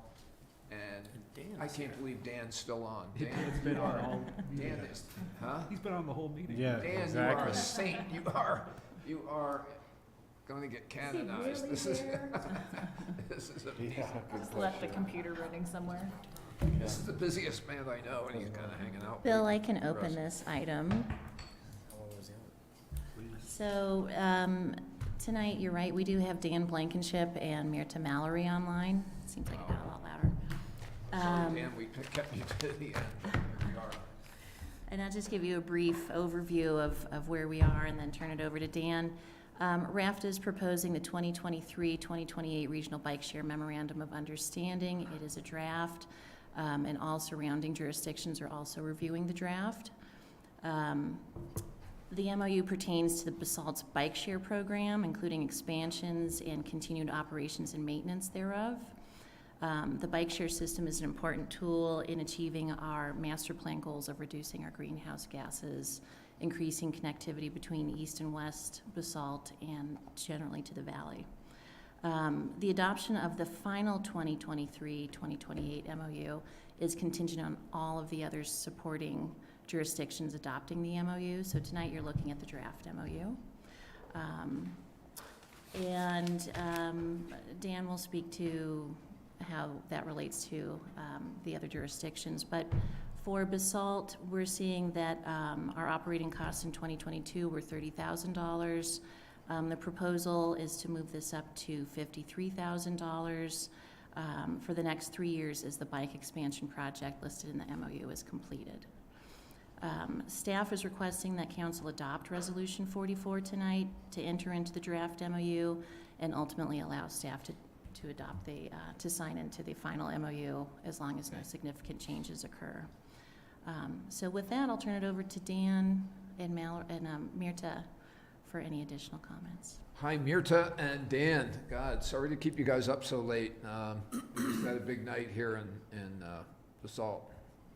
So, love to hear your synopsis of where we are, where the other jurisdictions are, and we'll get to this very quickly. We won't keep you up past your bedtime. Well, thanks, Bill. Can you hear me and? Yeah, air type pretty well, rooms? Dan. You might turn it up a little bit. I think I have to get closer because my ability to turn up is somewhat limited. Can you hear better now? Yeah. Okay. I'm screaming into my keyboard on my laptop, so hopefully it's you can hear me. But is it possible for me to share my screen? I've been promoted so that I can Yes. talk, but I don't see a share button. Yeah, it does work, according to James. Yeah, just put your cursor down at the bottom and the menu should pop up there, Dan. Well, I see that on yours. I got a mute button and a raise hand in settings, and that's about it. Me as well. Yeah, if I promote him to a panelist. Try that. Be a second panelist. Yeah. As everybody eats their candy. And then at the bottom, do you see? Recorded. Okay. Let's see here. I don't know where they're coming from. They're like.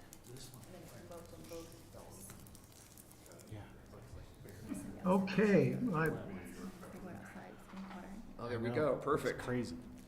I think you can see my screen now.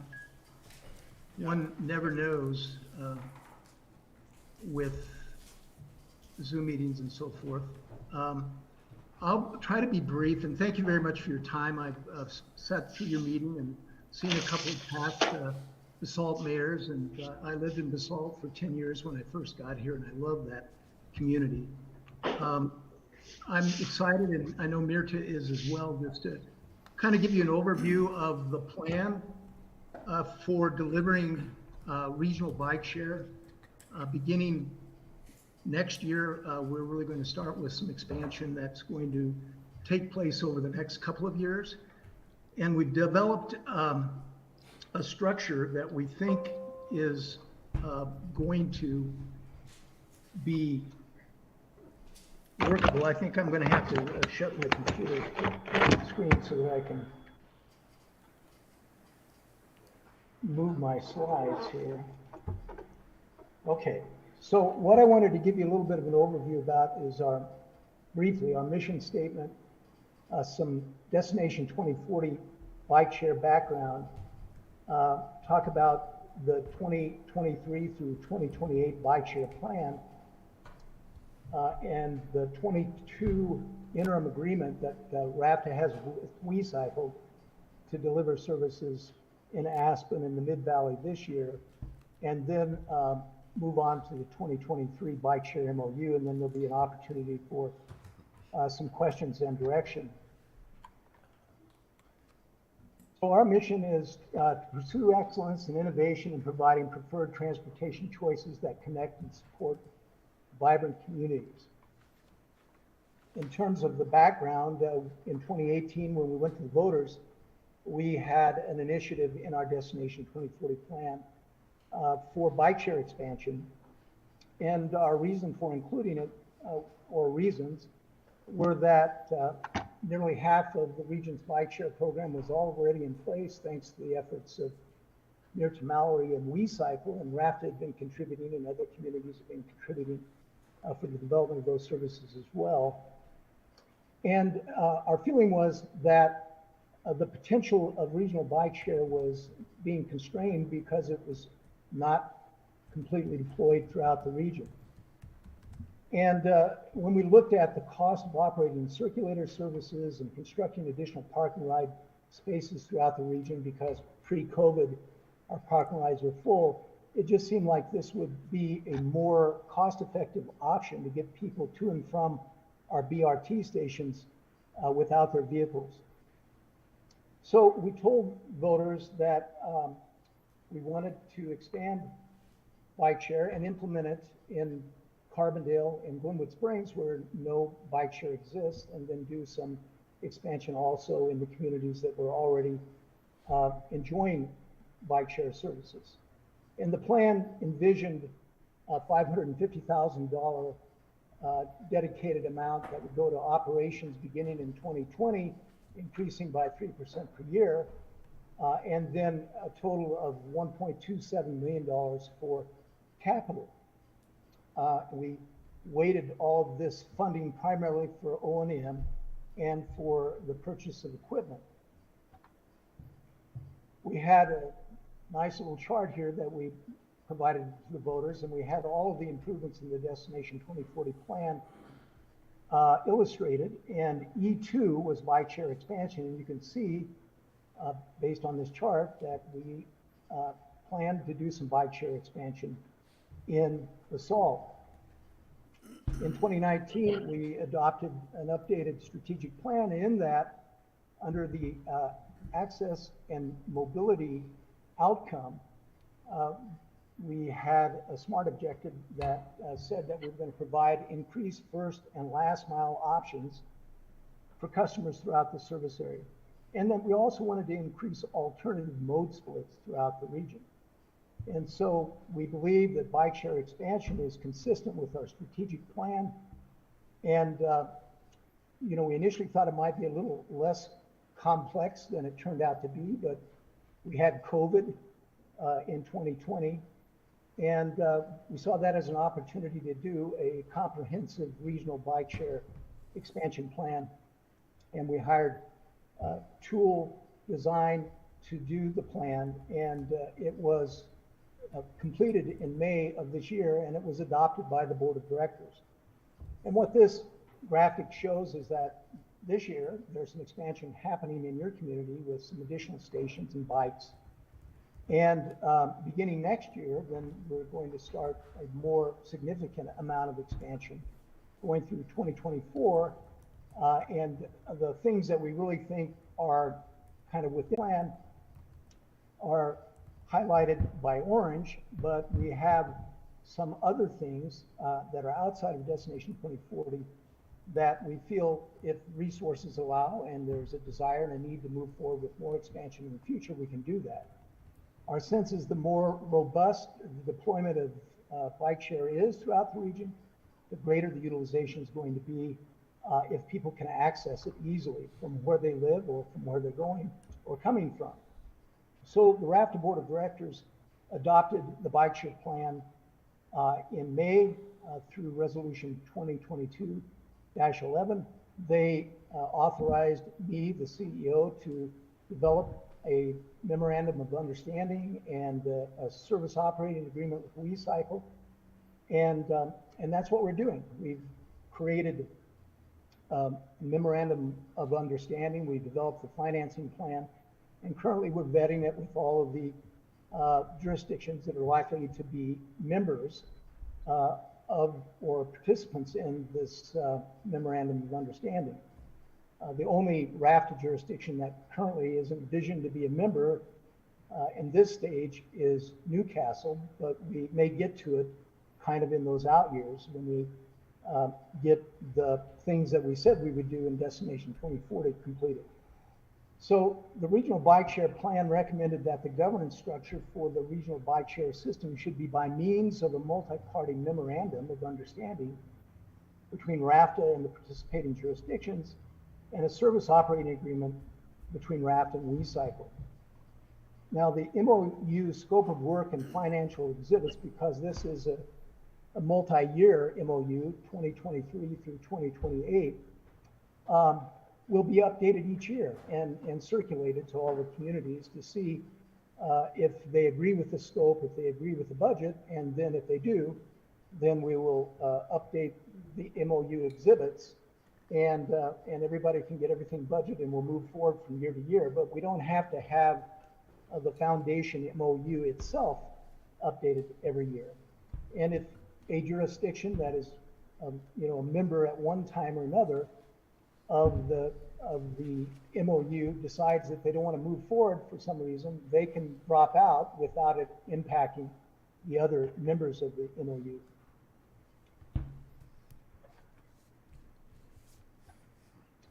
So that you know, this year, RAFTA is contributing to the operation of the Mid-Valley system and the Upper Valley system in Aspen.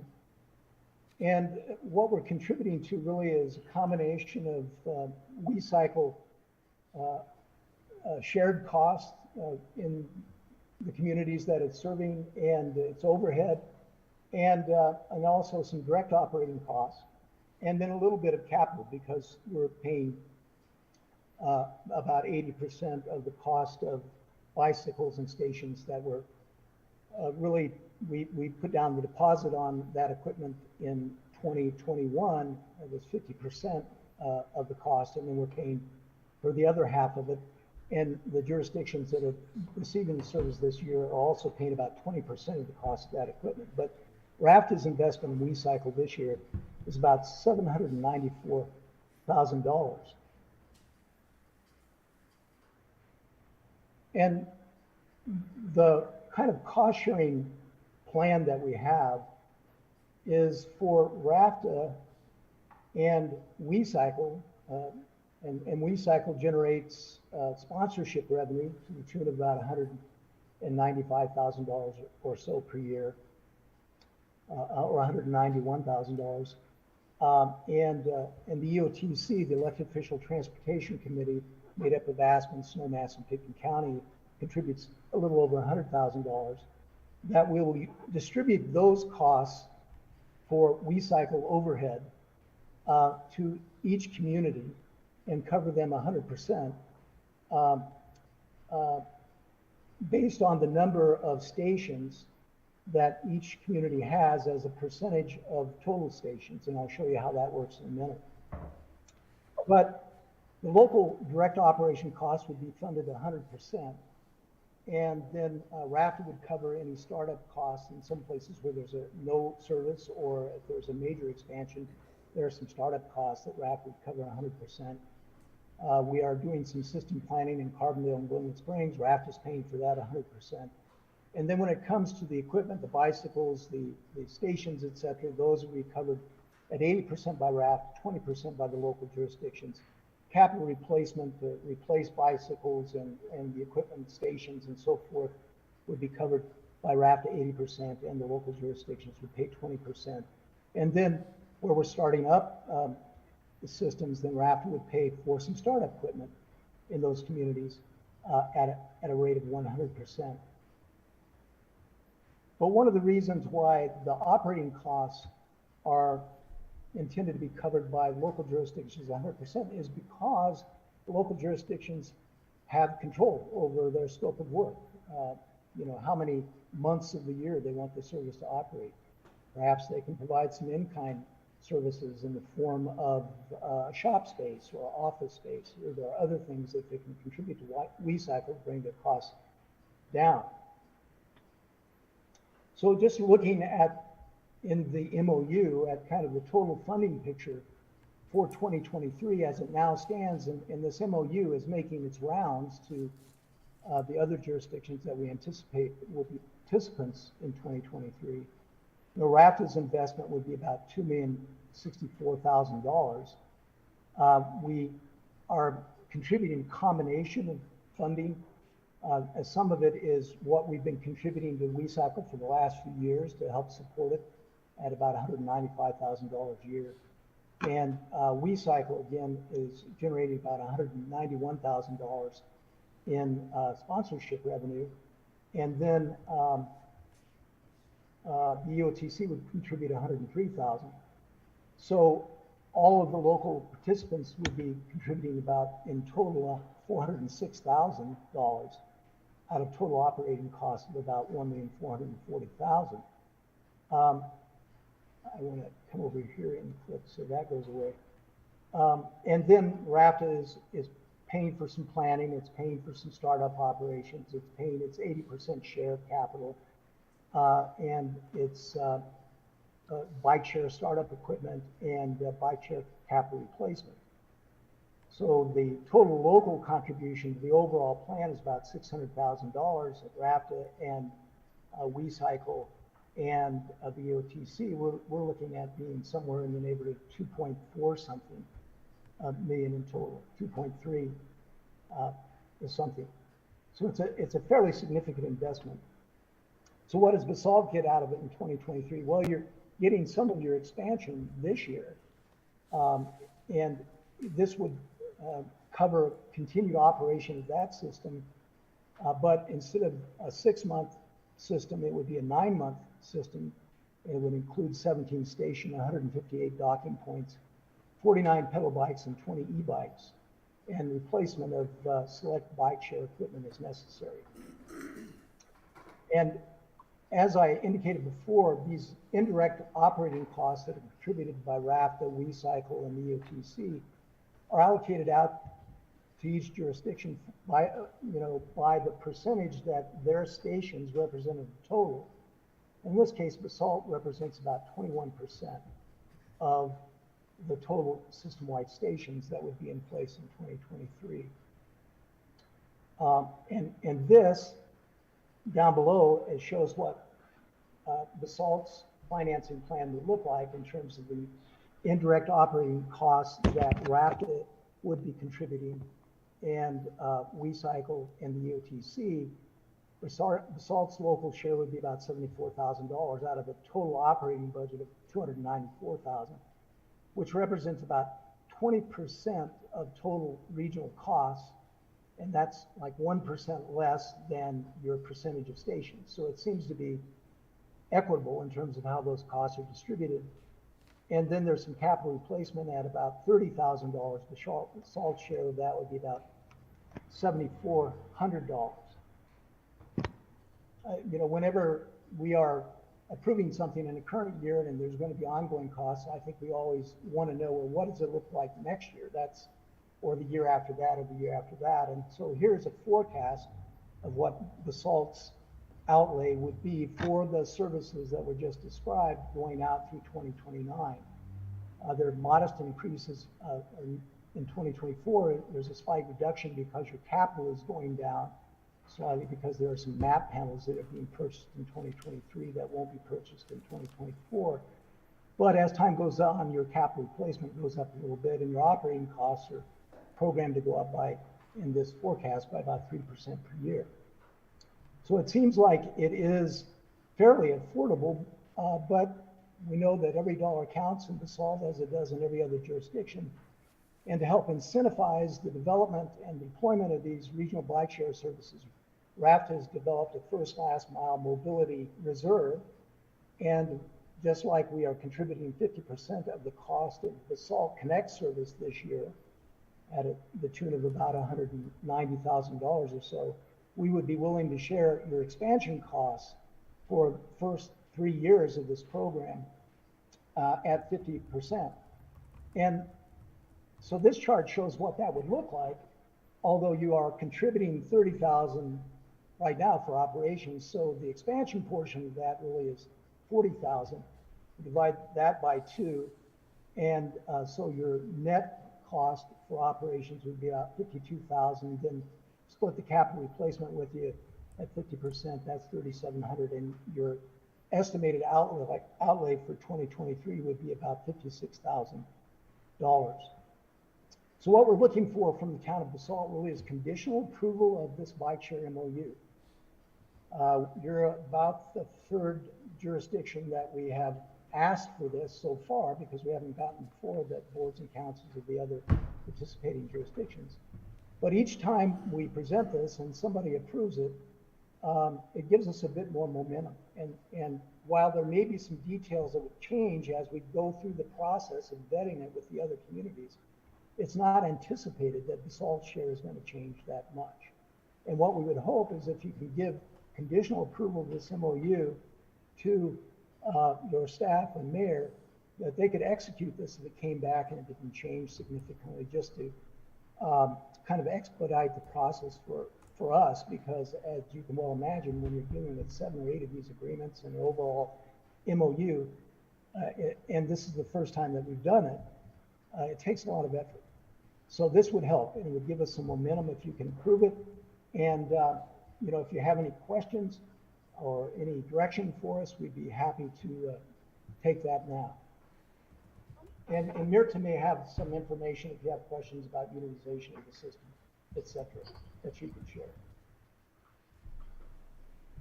All right.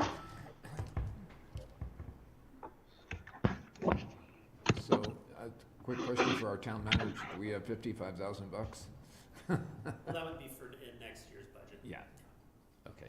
So, yeah, go ahead. Mirta, can you tell me how many individual riders we have in Basalt and how many total rides we have in Basalt? Hello, yes, I can. I know you have the data. I've seen your year-end cards, and I love that. Thank you. That's super helpful. I've asked Dan for it before, too.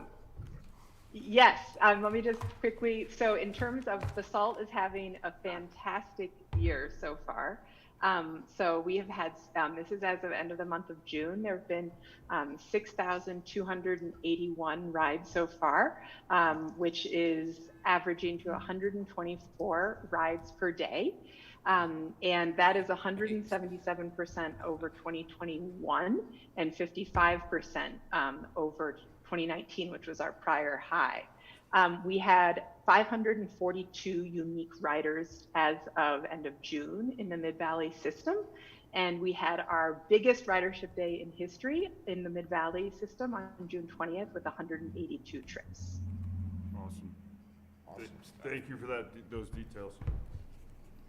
Of course, and I think I'll just conclude with that as a thanks to RAFTA for their significant investment in bike share that has allowed bike share to really demonstrate itself as a first last mile service, and that continues to be apparent in how our riders are using the system. This year, again, the Basalt BRT stations are proving to be the most utilized, and we're seeing connections from all stations, which we call our neighborhood stations in the Basalt area. And then we see a similar pattern in the Willets Elgeville area with riders coming from their residential areas and getting to the BRT so that they can hop on a bus and go, believe it or not, in both directions in terms of on the buses. So this investment that RAFTA has made, and specifically in the e-bikes and the new e-bike charging stations, which hopefully you've had a chance to see, with our e-bikes are the only ones in the country that are 100% powered by Colorado sun, of course, but by renewable energy. And that's really a testament to the alignment with all of our climate goals and climate action initiatives that we make as communities here in the Roaring Fork Valley. Wonderful. Okay, questions, comments? Are we ready for a motion here?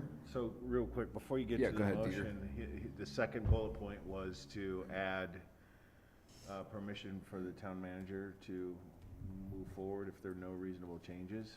Yes. And is that something that we want to add to this motion that we make right now? The resolution is drafted to provide that authority to staff. Okay. Any significant changes. Thanks for a great presentation. I appreciate seeing all the numbers and kind of, that with coupled with the ridership, something intuitively is a good value, but seeing that and hearing it quantified is pretty cool. Mirta, what were the total rides last year? The total rides in the Basalt system? Yeah. I can get those for you just one second. I don't have it at the top of my head, but I will get that for you in just one second here. There are some advantages to being virtual these days. That we do have an opportunity. The Basalt system last year in itself, just one second here, had the Basalt, so the Mid-Valley system, last year the Mid-Valley system had 10,877 rides, and system-wide we had 50,573 rides. Awesome, thank you.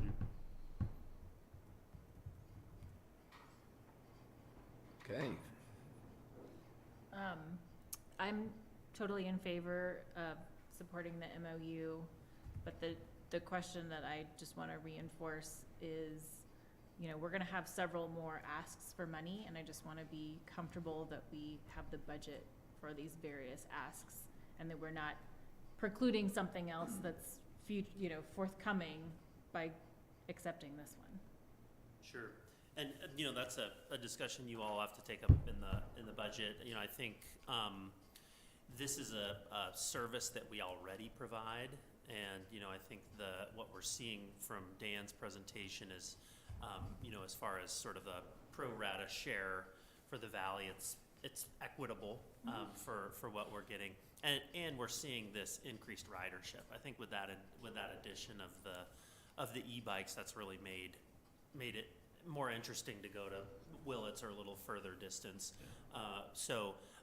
You know, I think that's going to be something for you all to wrestle with. You know, we are seeing our sales tax, you know, increase, and, you know, I don't see that absorbing, you know, something that's in the, you know, $10,000 or $20,000 more is going to negate some other like cool opportunity that we have. So certainly more discussion to be had, but you know, this is sort of a non-binding obligation. So. Yeah. And also, I just want to say thank you, Dan. Appreciated the model that showed how you came to the number for Basalt specifically, where this is something that I'm wrestling with on a couple of different committees that I sit on. So appreciate seeing the breakdown and how you came to that number. Thank you. Okay, the hour is getting late. Anyone up for making a motion? Mayor, I move that the town council adopt resolution number 44, series of 2022. Second. Okay, moved and seconded. All those in favor, please signify by saying aye. Aye. Any opposed? Thank you, Dan and Mirta. Thank you, guys. We ride on. Thank you. Thank you. Maybe right on. May you all find the stamina. Thank you so much for adding this to your And we're plate so tonight. pleased with We appreciate Recycle. Somebody told me that it really, I wasn't sure what this meant, but they said it really helped the cool factor in Basalt. So there you go. That's true. Yeah. It must be the blue e-bikes. Major investment in cool Thanks, factor. everyone. Look forward to seeing you on a bike soon, and thanks for all of your support. Thank you, Dan. Thank you very much. Thanks, Thanks, Dan. everyone. See you next week. Thank you. All right. Look forward to it. Bye-bye. Good night. All right, good night, council. Thanks very much. This was a significant meeting. This is a historical meeting. What's that? About 10,000 bikes a year.